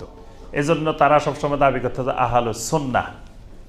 তো এখানে এই আহলুস সুন্নাহ ওয়াল জামাআহ, আহলুস সুন্নাহ মানে নবী সাল্লাল্লাহু আলাইহি ওয়াসাল্লাম যে আকীদায় বিশ্বাস করতেন, ওয়াল জামাআহ মানে জামাতে সাহাবায়ে কেরাম, সাহাবায়ে কেরামের জামাত যে আকীদায় বিশ্বাস করতেন, এজন্য জামাত আনা হয়েছে। শুধু আহলুস সুন্নাহ বলা হয় নাই, আহলুস সুন্নাহ ওয়াল জামাত। জামাত মানে জামাতে সাহাবা। এখানে নবী সাল্লাল্লাহু আলাইহি ওয়াসাল্লাম যে হাদিসে বলছেন যে আমার উম্মত ৭৩টা ভাগে বিভক্ত হবে, তন্মধ্যে কুল্লুহুম ফিন্নার ইল্লা মিল্লাতুন ওয়াহিদা, সব ফেরকা জাহান্নামে যাবে, একটা ফেরকা, একটা অংশ জান্নাতে যাবে। তারা কারা? নবী সাল্লাল্লাহু আলাইহি ওয়াসাল্লাম পরিচয়টা দিচ্ছেন কি? মা আনা আলাইহি ওয়া আসহাবি, আমি এবং আমার সাহাবীরা যেই আকীদার উপরে, যেই বিশ্বাসের উপরে আছি, এটার উপরে যারা থাকবে এরা নাজাত পাবে। তাহলে এখানে নবী সাল্লাল্লাহু আলাইহি ওয়াসাল্লাম শুধু তার নিজের কথা বলেন নাই, বলছেন মা আনা আলাইহি ওয়া আসহাবি, আমি এবং আমার সাহাবীরা। এজন্য আকীদার ক্ষেত্রে আনা হয়েছে আহলুস সুন্নাহ ওয়াল জামাত, জামাতে সাহাবাকে অন্তর্ভুক্ত করা হয়েছে। এখানে আরেকটা জিনিস খেয়াল রাখতে হবে যে জামাত আনা হয়েছে, একজন সাহাবী আনা হয়নি। অনেকগুলো বিষয় আছে দেখবেন যে একজন সাহাবী দ্বিমত পোষণ করছে, একমত হয় নাই, কিন্তু একজনেরটা গ্রহণ করা হয় নাই। জামাতে সাহাবী, সাহাবায়ে কেরামের জামাত যেটাকে অস্বীকার করছে সেটাকে আমরা গ্রহণ করছি। যেমন ওসমান রাদিয়াল্লাহু তাআলা আনহুর যুগে যখন কোরআন সংকলন হচ্ছিল, তখন আব্দুল্লাহ ইবনে মাসউদ রাদিয়াল্লাহু তাআলা আনহু, এত বড় একজন সাহাবী, যিনি একজন কোরআনের বড় আলেম, বড় মুফাসসির, তিনি বলছেন যে সূরা আল ফালাক, সূরা আন নাস, এই দুইটা কোরআনের সূরা না, এই দুইটা কোরআনে কারিমের সূরা না। তিনি এটা অস্বীকার করছেন, বলছেন যে না, এই দুইটা কোরআনের সূরা না। এই দুইটা নবী সাল্লাল্লাহু আলাইহি ওয়াসাল্লামকে জাদু করা হয়েছিল, জিবরিল আলাইহিস সালাম এই দুইটা দোয়া হিসাবে শিখাই দিয়েছেন জাদু প্রতিহত করার জন্য। এই দুইটা কোরআনের অংশ না। এবং আব্দুল্লাহ ইবনে মাসউদ রাদিয়াল্লাহু তাআলা আনহু নামাজের মধ্যে এই দুইটা সূরা তেলাওয়াত করতেন না, তিনি এই দুইটাকে কোরআনের অংশ মনে করতেন না। আচ্ছা, এখন ওসমান রাদিয়াল্লাহু তাআলার যুগে কোরআন সংকলন হচ্ছে, এখন কি কোরআনে এই দুইটা সূরা আছে কি নাই? তাহলে তার কথা ধরা হয়নি। কেন তার কথা নেওয়া হইল না? একজনে অনেক কিছু বলতেই পারে, আরেক মত থাকতেই পারে, কিন্তু একজনেরটা গ্রহণযোগ্য না। যখন জামাতে সাহাবা, অধিকাংশ সাহাবা বা সকল সাহাবীরা যদি বলতো যে না, এই দুইটা কোরআনের অংশ না, তাহলে এটা গ্রহণযোগ্য হইতো। এই জন্য জামাত আনা হয়েছে। আমাদের দেশে এটার মাঝে মাঝে সমস্যা হয়। যেমন দেখবেন, এই যে যখন 15ই শাবান আসে আমাদের দেশে, তখন একজন তাবেঈর দলিল দেওয়া হয়, একজন তাবেঈর দলিল পেশ করা হয় যে আপনার এই আল্লাহ পাক বলছে ইন্না আনজালনাহু ফি লাইলাতিন মুবারাকাহ। তো লাইলাতুল মুবারাকা বলতে কোন রাত? এখানে সকল সাহাবী, সকল তাবেঈ সবাই বলছেন যে লাইলাতুল মুবারাকা মানে লাইলাতুল কদর। একজন বলছেন যে এখানে লাইলাতুল মুবারাকা মানে লাইলাতুন নিসফে মিন শাবান, শাবানের মধ্যবর্তী রাত। হ্যাঁ, এখন দেখেন ওই একজনেরটা নিয়ে আমাদের দেশে মহাব্যস্ত সবাই। হ্যাঁ, এটা দলিল পাওয়া গেছে, একজনে বলছে। একজনে বললে, একজন তাবেঈ বা একজন সাহাবী বললে সেটা গ্রহণযোগ্য না। কারণ আমরা বিশ্বাস করি আহলুস সুন্নাহ ওয়াল জামাহ, জামাতে সাহাবার আকীদায় বিশ্বাস করি। এজন্য অনেক মাসালা আছে, একটা দুইটা না, যে সাহাবায়ে কেরামের মধ্যে একজন এটার দ্বিমত পোষণ করছেন, দুইজন দ্বিমত পোষণ করছেন, 10 জন দ্বিমত পোষণ করছেন, এটা তারা জামাতে সাহাবা এটা গ্রহণ করেন নাই। তাহলে আকীদার ক্ষেত্রে আমরা আহলুস সুন্নাহ ওয়াল জামাহ, যেই আকীদাগুলো নবী সাল্লাল্লাহু আলাইহি ওয়াসাল্লামের যুগে সাহাবায়ে কেরামের যুগে বিদ্যমান ছিল, এগুলা হলো আহলুস সুন্নাহ ওয়াল জামাতের আকীদা। যেগুলো এরপরে নতুন নতুন আকীদা আবিষ্কার হয়েছে, এগুলো আহলুল বেদা ওয়াল ফিরকার আকীদা। যেমন মুতাজিলাদের আকীদা, মুতাজিলারা অনেক নতুন নতুন আকীদার আবিষ্কার করছে। মুতাজিলা আরেকটা সম্প্রদায়, মানে তারা নতুন নতুন আকীদা তৈরি করছে। মুতাজিলাদের অনেক ইতিহাস আছে, আকীদার বইগুলো পড়লে দেখবেন যে ওখানে মুতাজিলা সম্প্রদায়ের উৎপত্তি, ইতিহাস। তারা নতুন নতুন আকীদা বানাইছে। তারা বলে যে কবিরা গুনাহ করলে কেউ কাফের হয়ে যাবে। আমরা আহলুস সুন্নাহ ওয়াল জামাতের আকীদা হলো কবিরা গুনাহ করলে কেউ কাফের হয় না, সে গুনাহগার হয়। আল্লাহর কাছে তওবা করলে আল্লাহ পাক মাফ করে দেন। খারেজিরা বলল যে না, এই মুতাজিলারা বলল যে কবিরা গুনাহ করলে সে কাফের, আর সে স্থায়ী জাহান্নামে যাবে, জাহান্নামে একবার ঢুকলে আর বাহির হবে না। কিন্তু আহলুস সুন্নাহ ওয়াল জামাতের আকীদা হলো কেউ কবিরা গুনাহ করলে সে যদি তাওবা ছাড়াও মারা যায়, তা আল্লাহ পাক তাকে শাস্তি দিবেন এটার জন্য, কবিরা গুনাহটার জন্য। কিন্তু শাস্তি ভোগের পরে আল্লাহ সুবহানাহু ওয়া তাআলা তার ঈমানের কারণে তাকে জান্নাত দিবেন। কিন্তু মুতাজিলারা বলে যে না, এই লোক কবিরা গুনাহ করছে, এই লোকের ঈমানে চলে গেছে, আর ঈমানে নাই, সে আর জান্নাত পাবে না, সে একবার জাহান্নামে ঢুকবে আর কোনোদিন বাহির হবে না। তাহলে এই যে মুতাজিলাদের আকীদাটা, এটা বেদাতি আকীদা। এটা ওই সাহাবায়ে কেরাম নবী সাল্লাল্লাহু আলাইহি ওয়াসাল্লাম এই বিশ্বাস পোষণ করেন নাই, এটা নতুন বানাইছে তারা। তারপর শিয়ারা নতুন নতুন অনেক আকীদা বানাইছে। তারা 3 জন খলিফাকে তারা লানত করে, নাউজুবিল্লাহ। তারা আলী রাদিয়াল্লাহু তাআলা আনহুকে একমাত্র খলিফা মনে করে। তারা 10 জন ইমাম বানাইছে, এদেরকে মাসুম মনে করে, নিষ্পাপ মনে করে। এই জন্য তারা এদেরকে আলাইহিস সালাম বলে। তারা নবীদের ক্ষেত্রে যেমন আমরা আলাইহিস সালাম ব্যবহার করি, এরা বলে আলী আলাইহিস সালাম, ফাতেমা আলাইহিস সালাম, হাসান আলাইহিস সালাম, হুসাইন আলাইহিস সালাম, রাদিয়াল্লাহু তাআলা আনহু বলে না।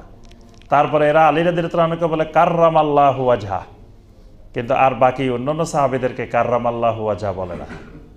এভাবে সাহাবায়ে কেরামের ব্যাপারে তারা নতুন নতুন আকীদা আবিষ্কার করছে। তারপর আহলে বায়তের ব্যাপারে নতুন নতুন আকীদা, অসংখ্য নতুন আকীদা খারেজিরা আবিষ্কার করছে, শিয়ারা আবিষ্কার করছে, মুতাজিলারা করছে, জাবরিয়ারা করছে, কাদরিয়ারা করছে, অসংখ্য বাতিল ফিরকা এরকম নতুন নতুন বেদাতি আকীদা করছে। তার মধ্যে একটা আকীদা আহমদ এবং আহাদ, এই দুইয়ের মাঝে পার্থক্য হলো মিমের পর্দা। মানে একটা হলো আহাদ আর একটা হলো আহমদ। নবী সাল্লাল্লাহু আলাইহি ওয়াসাল্লামের নাম হলো আহমদ, আল্লাহর নাম হলো আহাদ। তো দেখেন আহাদ আর আহমদ কিন্তু এক জিনিস, খালি একটা মিমের পর্দা, একটা মিম বেশ কম আছে। মিমের পর্দা তুলে দিলে আল্লাহ আর আল্লাহ রাসূল এক হয়ে যায়, নাউজুবিল্লাহ। শিরকি আকীদা, এই আকীদা আমাদের দেশের লক্ষ লক্ষ মানুষ বিশ্বাস করে। দেখো, যিনি আল্লাহ তিনি মুহাম্মদ সাল্লাল্লাহু আলাইহি ওয়াসাল্লাম। আল্লাহ মুহাম্মদ সাল্লাল্লাহু আলাইহি ওয়াসাল্লামের আকারে রূপে পৃথিবীতে প্রকাশ পাইছে, এরকম লক্ষ লক্ষ মানুষ বিশ্বাস করে আপনার বাংলাদেশে। এটা শিরকি আকীদা, এটা বেদাতি আকীদা। এই আকীদা নবী সাল্লাল্লাহু আলাইহি ওয়াসাল্লাম সাহাবায়ে কেরাম পোষণ করেন নাই, বিশ্বাস পোষণ করেন নাই। এটা আহলুস সুন্নাহ ওয়াল জামাতের আকীদা না। তারপর আপনার অনেকে বিশ্বাস করে যে বান্দা ইবাদত করতে করতে, আল্লাহর জিকির করতে করতে একসময় আল্লাহর জন্য ফানা হয়ে যায়, ফানা ফিল্লা হয়ে যায়। তখন আল্লাহ মানুষের ভিতরে ঢুকে পড়ে, মানুষ আল্লাহর ভিতরে ঢুকে পড়ে। এজন্য আমাদের দেশে ওয়াজ শুনবেন যে ফেরাউন আল্লাহ দাবি করি কাফের হয়ে গেছে, আর মনসুর হাল্লাজ আল্লাহ দাবি করি আল্লাহর ওলি হয়ে গেছে, নাউজুবিল্লাহ। আল্লাহ দাবি করলে নাস্তিক হয়, মোরতাদ হয়, আল্লাহর ওলি কেমনে হয়? কিন্তু এই দেশে এই বিশ্বাসও পোষণ করে যে মনসুর হাল্লাজ আল্লাহ দাবি করি, আনাল হক বলে আল্লাহর ওলি হয়ে গেছে। তারপরে এই ওয়াজ অনেক বইতে লেখা আছে যে মনসুর হাল্লাজকে জেলখানায় বন্দি করে রেখেছে। একদিন দেখে মনসুর হাল্লাজও নাই, জেলখানাও নেই। তাকে জিজ্ঞাসা করা হইলো যে তুমি কই গেছিলা, তোমার জেলখানা কই ছিল, তুমি কোথায় ছিলা? কয় আমি আমার আল্লাহর বাড়িতে চলে গেছি, আল্লাহ আমার বাড়িতে চলে আসছে। মানে এই যে আল্লাহর ভিতরে ঢুকে যাওয়া, এটাকে বলা হয় ওয়াহদাতুল উজুদ, হুলুল। যে পানি এবং চিনি দুইটা একসাথে দিলে চিনির অস্তিত্ব আর খুঁজে পাওয়া যায় না, পানির মধ্যে মিশে যায়, যায় না? এটার নাম হলো ওয়াহদাতুল উজুদ। আরেকটা হলো মিশে কিন্তু কিছু অস্তিত্ব বাকি থাকে, যেমন চা পাতা দিলে রং বাইরে পানির সাথে মিশে, কিন্তু পাতার কিছু অস্তিত্ব থাকি যায়, এটা হলো হুলুল। এই দুই ধরনের বিভ্রান্ত বেদাতি আকীদা প্রকাশিত হয়েছে পরবর্তীতে, যে একটা হলো আল্লাহ এবং মাখলুক চিনির মতো মিশে যায়। এই আকীদার আবিষ্কারক হলো ইবনুল আরাবি। আরেকটা হলো পুরা মিশে না, ওই চা পাতার মতো অধিকাংশ মিশে যায়, কিছু আলাদা থাকে, এই জন্য আমরা চা পাতার অস্তিত্ব খুঁজে পাই, না হয়তো পুরা খুঁজে পেতাম না। এটা হলো বায়েজিদ বোস্তামি, তারপরে আপনার এই মনসুর হাল্লাজ, এদের আকীদা। আমরা বায়েজিদ বোস্তামিরা আমাদের দেশে কিন্তু বিরাট আল্লাহর ওলি মনে করে, কয় সুলতানুল আরেফিন। মার খেদমত এক কাহিনী প্রচলিত আছে যে মার জন্য সারা রাত পানি নিয়ে দাঁড়াইছে, আর দাঁড়িয়ে থাকার কারণে মা দোয়া করে দিছে, একবার সুলতানুল আরেফিন হয়ে গেছে। তার একটা প্রসিদ্ধ বই আছে, ওই বইতে সেই সকল কুফরি আকীদা, বেদাতি আকীদা লিখে গেছে। সে বলছে যে আমি সারা জীবন আল্লাহকে খুঁজছি, আল্লাহকে খুঁজে পাই না কোথাও, শেষে দেখি তো আমি নিজেই আল্লাহ। আল্লাহকে খুঁজতে খুঁজতে কোথাও পাই নাই, শেষে দেখি আমি নিজেই আল্লাহ। এইরকম কুফরি আকীদা পোষণ করছে ওই লোককে কিন্তু আমরা আমাদের দেশে আল্লাহর ওলি মনে করি। রাবেয়া বসরি একটা পাগল মহিলা ছিল, মস্তিষ্ক বিকৃত পাগল। ওই মহিলারা কিন্তু আমাদের দেশের মানুষ আল্লাহর ওলি মনে করে। রাবেয়া বসরি নাম শুনলে হয়েছে, মনে করে যে বিশাল আল্লাহর ওলি।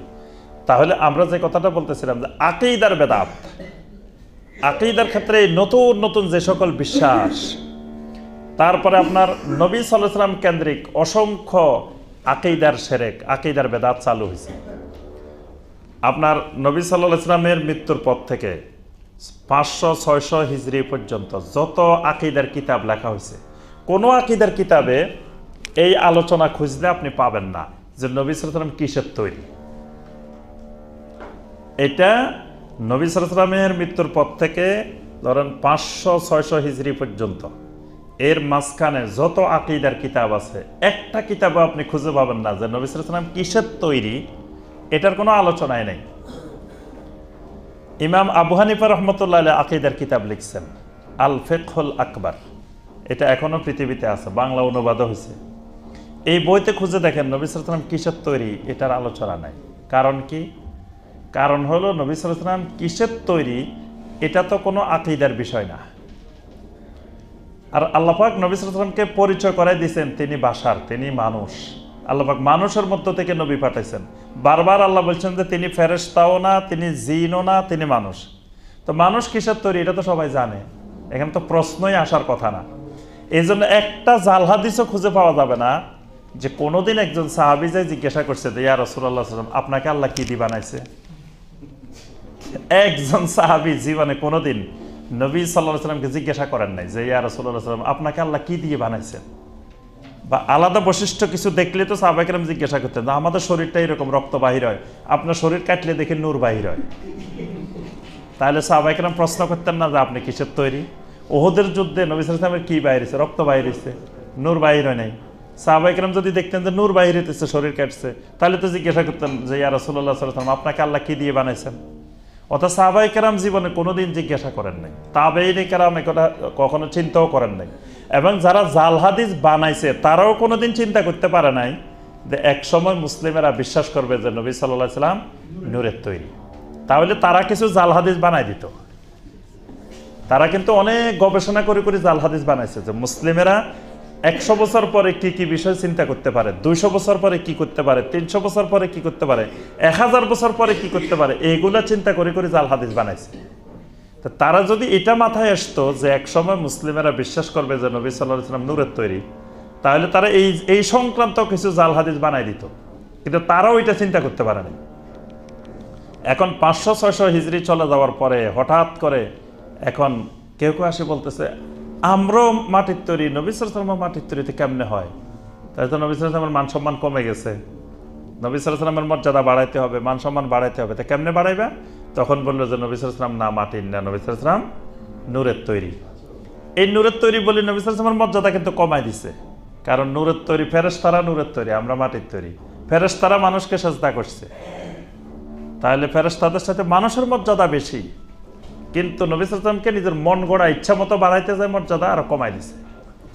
আচ্ছা, এবার কিছুদিন পরে কয়েছে শোনো নবী সাল্লাল্লাহু আলাইহি ওয়াসাল্লাম তো নূরের তৈরি, তাহলে নবী সাল্লাল্লাহু আলাইহি ওয়াসাল্লাম সব জায়গায় হাজির নাজির। আল্লাহ যেমন সব জায়গায় হাজির নাজির, মুহাম্মদ সাল্লাল্লাহু আলাইহি ওয়াসাল্লামও সব জায়গায় হাজির নাজির। কেমনে? কয় দেখো, আল্লাহ লিখতে 5টা অক্ষর, মুহাম্মদ লিখতেও 5টা অক্ষর। আল্লাহর মধ্যে কোনো নোক্তা নাই, মুহাম্মদ লিখতেও কোনো নোক্তা নাই। আল্লাহ লিখতে যেমন মাঝখানে একটা তাসদিদ লাগে, মুহাম্মদ লিখতেও একটা তাসদিদ লাগে। তাহলে আল্লাহ আর মুহাম্মদের মধ্যে কোনো পার্থক্য নাই। আল্লাহ যদি সব জায়গায় হাজির নাজির থাকতে পারে, তো মুহাম্মদ সাল্লাল্লাহু আলাইহি ওয়াসাল্লাম থাকবে না কেন? এবার এটার জন্য দলিলও বানাইছে, ওই যে কবরের মধ্যে নবী সাল্লাল্লাহু আলাইহি ওয়াসাল্লামকে নাকি দেখানো হবে। তো কয় দেখাও, পৃথিবীর যে কোনো জায়গায় কবরস্থানে দেখানো হচ্ছে, রাত দিন মানুষকে দাপন করলে দেখানো হচ্ছে, তুমি কি এই লোকটাকে চিনো? তো তাহলে নবী সাল্লাল্লাহু আলাইহি ওয়াসাল্লাম বাংলাদেশেও আছে, ইন্ডিয়াও আছে, পাকিস্তানও আছে, সৌদি আরবও আছে, সব জায়গায়, তাই তো পুরা জমিন ব্যাপী নবী সাল্লাল্লাহু আলাইহি ওয়াসাল্লাম আছে। এইভাবে মানে কিছু বিভ্রান্ত আকীদা, যে নবী সাল্লাল্লাহু আলাইহি ওয়াসাল্লাম নূরের তৈরি, নবী সাল্লাল্লাহু আলাইহি ওয়াসাল্লাম গায়েব জানেন, নবী সাল্লাল্লাহু আলাইহি ওয়াসাল্লাম হাজির নাজির, নবী সাল্লাল্লাহু আলাইহি ওয়াসাল্লাম কেন্দ্রিক এরকম অসংখ্য বেদাতি আকীদা, বিভ্রান্তিমূলক আকীদা তারপরে প্রচার হলো। এই জন্য দেখেন আমাদের দেশে হয়তো মিলাদ পড়লে দাঁড়ায় যায়, দেখছেন না? যে দরুদ পড়তেছে মিলাদ পড়তেছে, হঠাৎ দাঁড়ায় গেছে, কি ব্যাপার? নবী সাল্লাল্লাহু আলাইহি ওয়াসাল্লাম এসে গেছে। চেয়ারও রাখে, কোনো কোনো জায়গায় চেয়ারও রাখে, যে নবী সাল্লাল্লাহু আলাইহি ওয়াসাল্লাম আসতে বসতে দিছে। একজন একদিন ঘোষণা দিচ্ছেন যে আমাদের হুজুরের জানাজায় স্বয়ং নবী সাল্লাল্লাহু আলাইহি ওয়াসাল্লাম এসে হাজির হয়ে গেছেন, বুঝছেন? নবী সাল্লাল্লাহু আলাইহি ওয়াসাল্লাম আসছে। তা এখন আমি বলি যে তাহলে এরা কত বড় বেয়াদব, যে নবী সাল্লাল্লাহু আলাইহি ওয়াসাল্লাম জানাজায় আসছে, তা জানাজা পড়াইব কে? যেই জানাজায় নবী সাল্লাল্লাহু আলাইহি ওয়াসাল্লাম হাজির, সেই জানাজার ইমামতি করবে কে? নবী সাল্লাল্লাহু আলাইহি ওয়াসাল্লাম তো ইমামতি করবে, তারা নবী সাল্লাল্লাহু আলাইহি ওয়াসাল্লামকে ইমামতি করতে দেয় নাই, না দিয়ে নিজেরা ইমামতি করছে। আবার গর্ব করি কয় এরা দেখছে যে নবী সাল্লাল্লাহু আলাইহি ওয়াসাল্লাম নাকি জানাজায় আসছে। তো দেখলে তুমি নবী সাল্লাল্লাহু আলাইহি ওয়াসাল্লামকে জানাজা পড়াইতে দিলা না, ইমামতি করতে দিলা না, কিছু নাস্তা করাইলা না, মেহমানদারি করলা না, তো তুমি কি দেখলা? একদিন আমাদের এই সরকার বাড়ি মসজিদে এক মুসল্লি আছে, তো ওই মুসল্লি আসে আমাকে বলতেছে, হুজুর কালকে তো নদ্দা বাজারে নবী সাল্লাল্লাহু আলাইহি ওয়াসাল্লামকে দেখছি। নবী সাল্লাল্লাহু আলাইহি ওয়াসাল্লামকে নদ্দা বাজারে দেখছে। আর কি দেখছেন? কয় সাথে আবু বকরকেও দেখছি।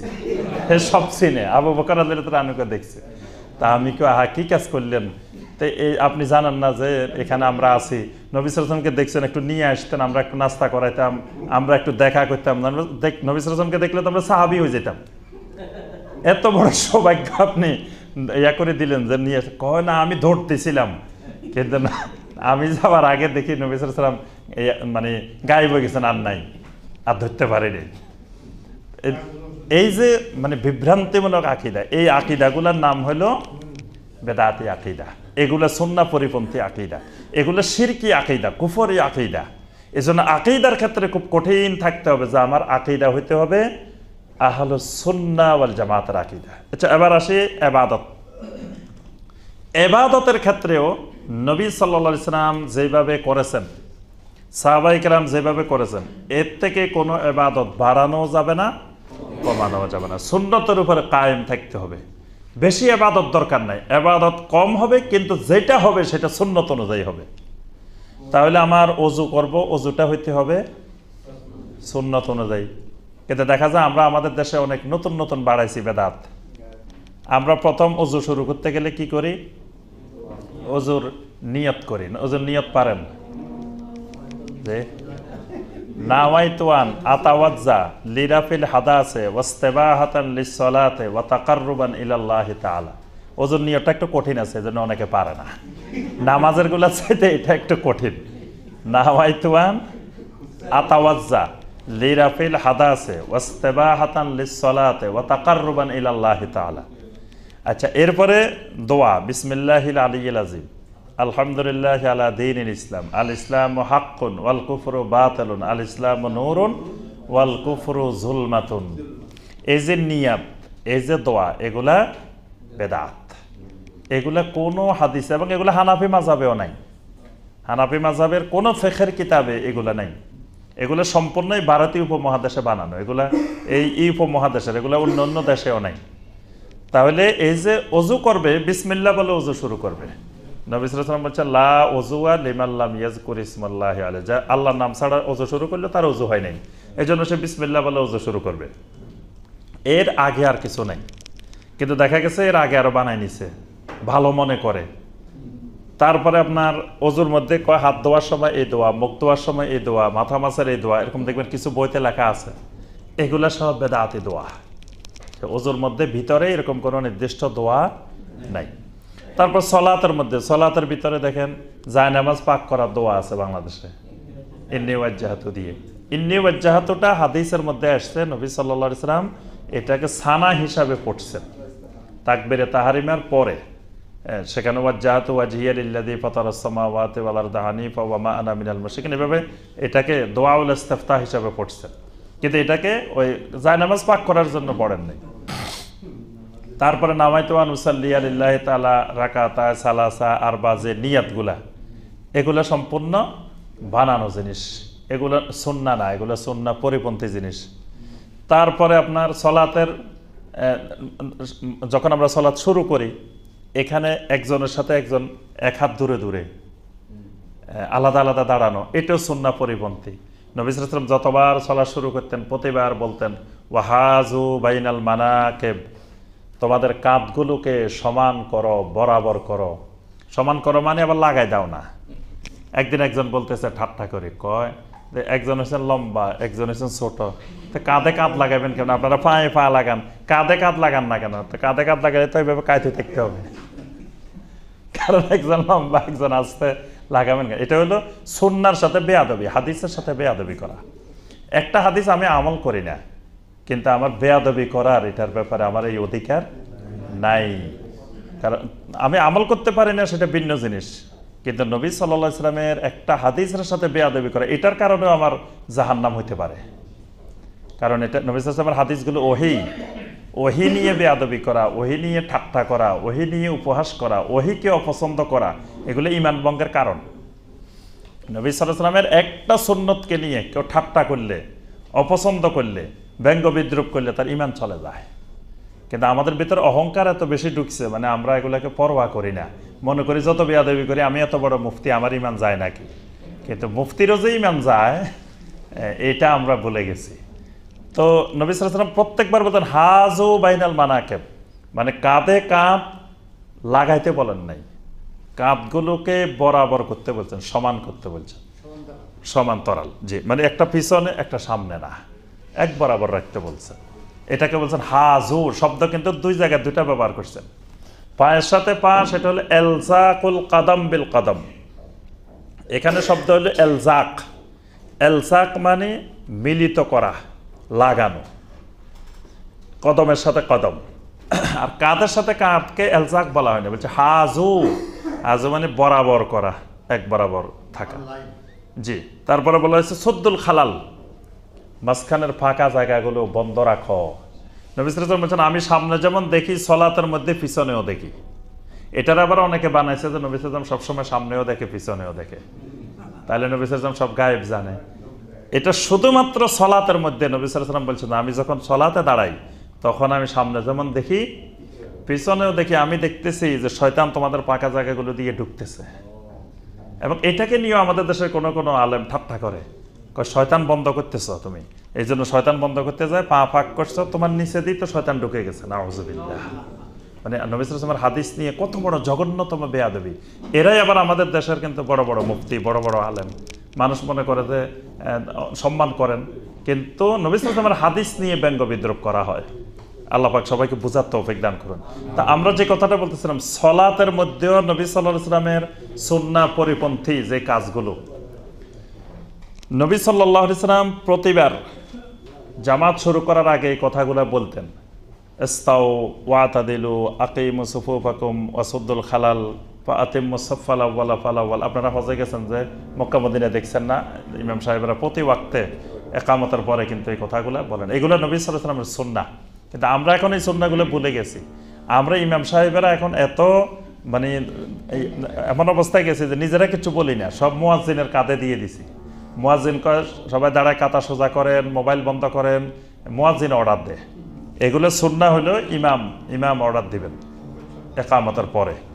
আচ্ছা, তো এইভাবে আমাদের প্রত্যেকটা ইবাদতের মধ্যে দেখা যাবে হয় কমাইছি না হয় বাড়াইছি। জিকিরের মধ্যে কত রকমের জিকিরের আবিষ্কার, বাংলাদেশের দেখছেন না কত রকমের জিকির আছে। এখানে সুন্নত অনুযায়ী জিকির করতে হবে। নবী সাল্লাল্লাহু আলাইহি ওয়াসাল্লাম জিকির করছেন, সাহাবায়ে কেরাম জিকির করছেন, তারা যেভাবে জিকির করেছেন কিয়ামত পর্যন্ত ওই পদ্ধতিতে জিকির করতে হবে। জিকির সমস্ত ইবাদতেই জিকির। আর লেসানি জিকির যেগুলো মৌখিক জিকির, এগুলোকে নবী সাল্লাল্লাহু আলাইহি ওয়াসাল্লাম নির্দিষ্ট করে দিয়েছেন। কিছু জিকির আছে প্রত্যেক ফরজ নামাজের পরে, কিছু জিকির আছে সকাল সন্ধ্যায়, কিছু জিকির আছে ঘুমানোর সময়, কিছু জিকির আছে কোনো স্থানের সাথে নির্দিষ্ট, মসজিদে ঢুকার সময় বের হওয়ার সময়, ঘরে ঢুকার সময় ঘর থেকে বের হওয়ার সময়, বাথরুমে ঢুকার সময় বাথরুমের থেকে বের হওয়ার সময়, এরকম জায়গার সাথে নির্দিষ্ট। কিছু আছে সময়ের সাথে নির্দিষ্ট, এক একটা সময়ে এক একটা জিকির। এইভাবে কিছু আছে সময় স্থান কোনো কিছুর সাথে নির্দিষ্ট না, যখন যে অবস্থায় যেখানে থাকবে সর্বাবস্থায় আল্লাহর এই জিকিরগুলো করবে। এগুলো হলো নবী সাল্লাল্লাহু আলাইহি ওয়াসাল্লামের সুন্নাহর জিকির। কিন্তু এগুলাকে কত কলা কৌশল বিভিন্ন পদ্ধতিতে এই উপমহাদেশে বিভিন্ন তরিকার বিভিন্ন জিকির, অথচ মুসলিমের জিকির হবে একটা তরিকায়, মুহাম্মদ রাসূলুল্লাহ সাল্লাল্লাহু আলাইহি ওয়াসাল্লামের জিকির। এর বাহিরে জিকির বানানোর অধিকার জমিনে কারো নাই। কোন সিস্তিয়া, কাদেরিয়া, নকশবন্দিয়া, মুজাদ্দিদিয়া, সোহরাওয়ার্দিয়া এরকম কারো অধিকার নাই যে তিনি একটা ইবাদত বানাবেন, একটা জিকির বানাবেন। তারপরে দরুদ, নবী সাল্লাল্লাহু আলাইহি ওয়াসাল্লামের দরুদটা সুন্নাহ, একটা ইবাদত। কিন্তু দেখা যায় আমরা আমাদের দেশে দরুদের নামে আমরা কবিতা পাঠ করি। মানুষ মনে করে দরুদ পড়তেছে, আমজনতা মনে করে দরুদ। আসলে সেগুলো দরুদ না, সেগুলো কবিতা, গান। বিভিন্ন কবি লিখে গেছে, ওই কবির কবিতা পড়ে, এটাকে মানুষ মনে করে, সাধারণ মানুষ মনে করে দরুদ পড়তেছে। কিন্তু আসলে দরুদ না। এই যে বালাগাল উলা বিকামালিহি কাশাফাত দুজাব, এটা তো একটা কবিতা, এটা শেখ সাদের কবিতা, এটা দরুদ না, এটা কোনো ইবাদত না। দরুদ আর কবিতার মধ্যে আকাশ পাতাল পার্থক্য আছে। দরুদ হলো ইবাদত, কবিতা ইবাদত না। কবিতা যে কেউ বানাইতে পারে, ইবাদত সবাই বানাইতে পারে না। দরুদ এমন একটা ইবাদত যে স্বয়ং আল্লাহ সুবহানাহু ওয়া তাআলা নির্দেশ দিয়েছেন, ইয়া আইয়ুহাল্লাযীনা আমানু সাল্লু আলাইহি ওয়া সাল্লিমু তাসলিমা। হে ঈমানদারগণ, তোমরা সালাত পেশ করো আমার নবীর উপরে, সালাম পেশ করো। এটা আল্লাহর নির্দেশ, একটা গুরুত্বপূর্ণ ইবাদত। আর নবী সাল্লাল্লাহু আলাইহি ওয়াসাল্লাম প্রত্যেকটা ইবাদত দেখাই দিয়ে গেছেন। দরুদ কেমনে পড়তে হবে এটাও নবী সাল্লাল্লাহু আলাইহি ওয়াসাল্লাম দেখাই দিয়েছেন, শিখাই গেছেন।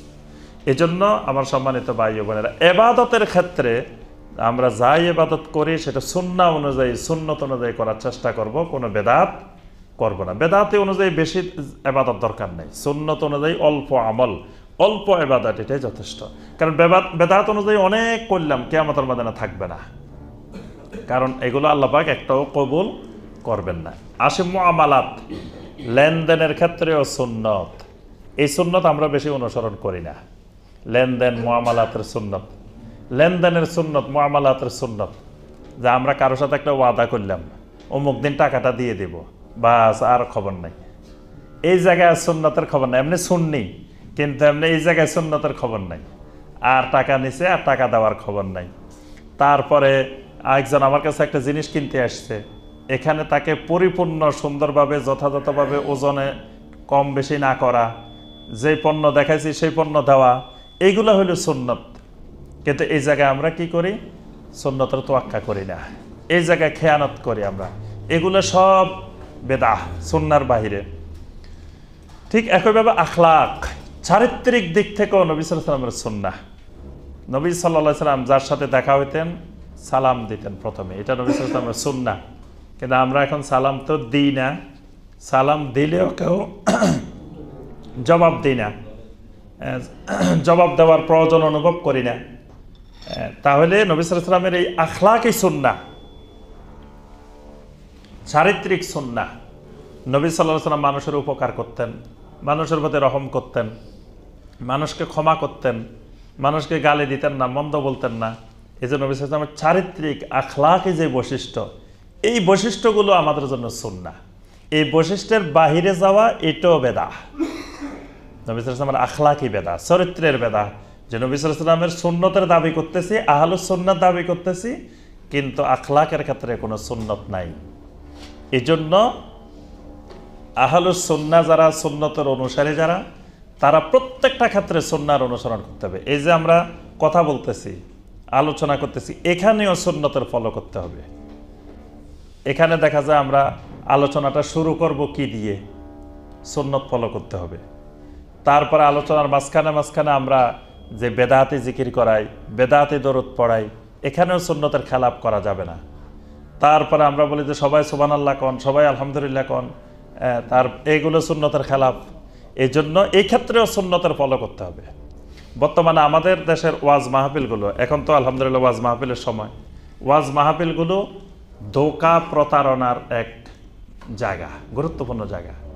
প্রথমে প্রতারণা শুরু হয়, পোস্টারে লিখে দিয়ে যে বাদ আসর হইতে শুরু হবে, আসরের পর থেকে মাহফিল শুরু। আসলে এশার পরে শুরু হয়, আসরের পরে কিচ্ছু হয় না।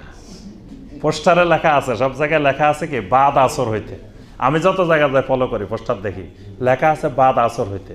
তা আমি যাই জিজ্ঞাসা করি যে ভাই আসর হইতে কে কে বয়ান করছে, কয়জনে বয়ান করছে? কন্যা সাহেব এখনো একজনও বয়ান করে না, এশার পরে শুরু করবো। অথচ লেখি রেখছি কি বাদ আসর। আমি ছাত্র জীবনে এরকম ধোঁকা খাইতাম, মানে আমি পোস্টারে দেখতাম যে লেখা আছে মাহফিল বাদ আসর হইতে, আমি আসরের পরে যাই বসে থাকতাম, যে মনে করতাম যে আসরের পরে যাই, দেখি যে কোনো ওয়াজ মাহফিল নেই, কিচ্ছু নেই, মানে এশা পর্যন্ত কোনো খবর নাই। এটা একটা ধোঁকা, প্রতারণা না? আমি যদি ওয়াজ মাহফিল শুরুই করি এশার পরে, আমি লিখবো এশার পরে। আচ্ছা, এরপরে আলোচনার ওয়াজ মাহফিলে যে বক্তাদেরকে, আলোচকদেরকে দাওয়াত দেওয়া হচ্ছে, তাদের কোনো বিষয়বস্তু নির্ধারিত নেই, যার মনে যেখান দিয়ে চাইতেছে সেখান থেকে কিচ্ছা কাহিনী, গল্প গুজব, হাসি তামাশা করতেছে। তারপরে আপনার কে কখন আলোচনা করবে, জনগণকে যদি আগে থেকে বলে দেওয়া হয় যে প্রত্যেকের পোস্টারের মধ্যে যে তার বিষয় এটা, বা এই আয়াতের এই সূরা তাফসীর করবে, তার এই বিষয়ে আলোচনা করবে, এতটা থেকে এতটা এতটা শুরু হবে, তাহলে একজন মানুষ আর সময় নষ্ট হলো না। উনি যদি ওই আলোচনাটা শুনতে চান তো উনি ওই সময় আসবেন। প্রত্যেক মানুষেরও তো সময়ের একটা গুরুত্ব আছে, তার খাওয়া দাওয়া আছে, ঘুম আছে, অন্যান্য রুটিন আছে, কাজ আছে, কোনো কিচ্ছু নাই। এখানে মানুষকে প্রতারণা করা হচ্ছে। নাম দেওয়া হয়েছে তাফসিরুল কোরআন মাহফিল, কোরআনের কোনো তাফসিরের খবরে নাই, নাম তাফসিরুল কোরআন মাহফিল, ভিতরে কোনো আলোচনার মধ্যে কোনো তাফসির নেই। মানুষের সাথে ধোঁকাবাজি, প্রতারণা। তারপরে আপনার বক্তাদের নামের সাথে যে সকল উপাধি ব্যবহার করা হচ্ছে, মহা প্রতারণা। বক্তার নামের আগে লিখে রেখেছে আল্লামা। আল্লামা কি এত সহজ? আল্লামা বাংলাদেশেই নেই, আল্লামা পাইব কোথা থেকে? আল্লামা হইতে হইলে মানে আলেমের আপনার সুপারলেটিভ ডিগ্রি হলেও আল্লামা। তা আপনি বিশাল এলমের অধিকারী, আল্লামা মানে। তা আল্লামা বাংলাদেশে কই পাইব? এখন বাংলাদেশের সবাই হয়ে রয়েছে কি মহা প্রতারণা, ধোঁকাবাজি, যে নামের আগে আল্লামা লাগাই দিছে। তারপরে আপনার ওই আরো বিভিন্ন ধরনের বিশ্বনন্দিত মুফাসসিরে কোরআন, অথচ কোরআনের একটা আয়াতের শুদ্ধ করে তেলাওয়াত করতে জানে না। তাফসির তো দূরের কথা, তাফসির একটা পড়তে দিলে 2 লাইন পড়তে পারবে না আরবিতে, কিন্তু বিশ্বনন্দিত মুফাসসিরে কোরআন, আন্তর্জাতিক খ্যাতি সম্পন্ন। বাংলাদেশি মুফাসসির কিন্তু একজনও নাই, সবাই কিন্তু আন্তর্জাতিক খ্যাতি সম্পন্ন। কোন জায়গায় সে কোন ভাষাভাষী মানুষের সামনে তাফসির করছে? যে ইংরেজদের সামনে ইংরেজিতে যায় সে তাফসির করছে, বা ওই যে আরবদের সামনে আরবিতে তাফসির করছে, সে আন্তর্জাতিক খ্যাতি সম্পন্ন। মহা ধোঁকাবাজি, প্রতারণা।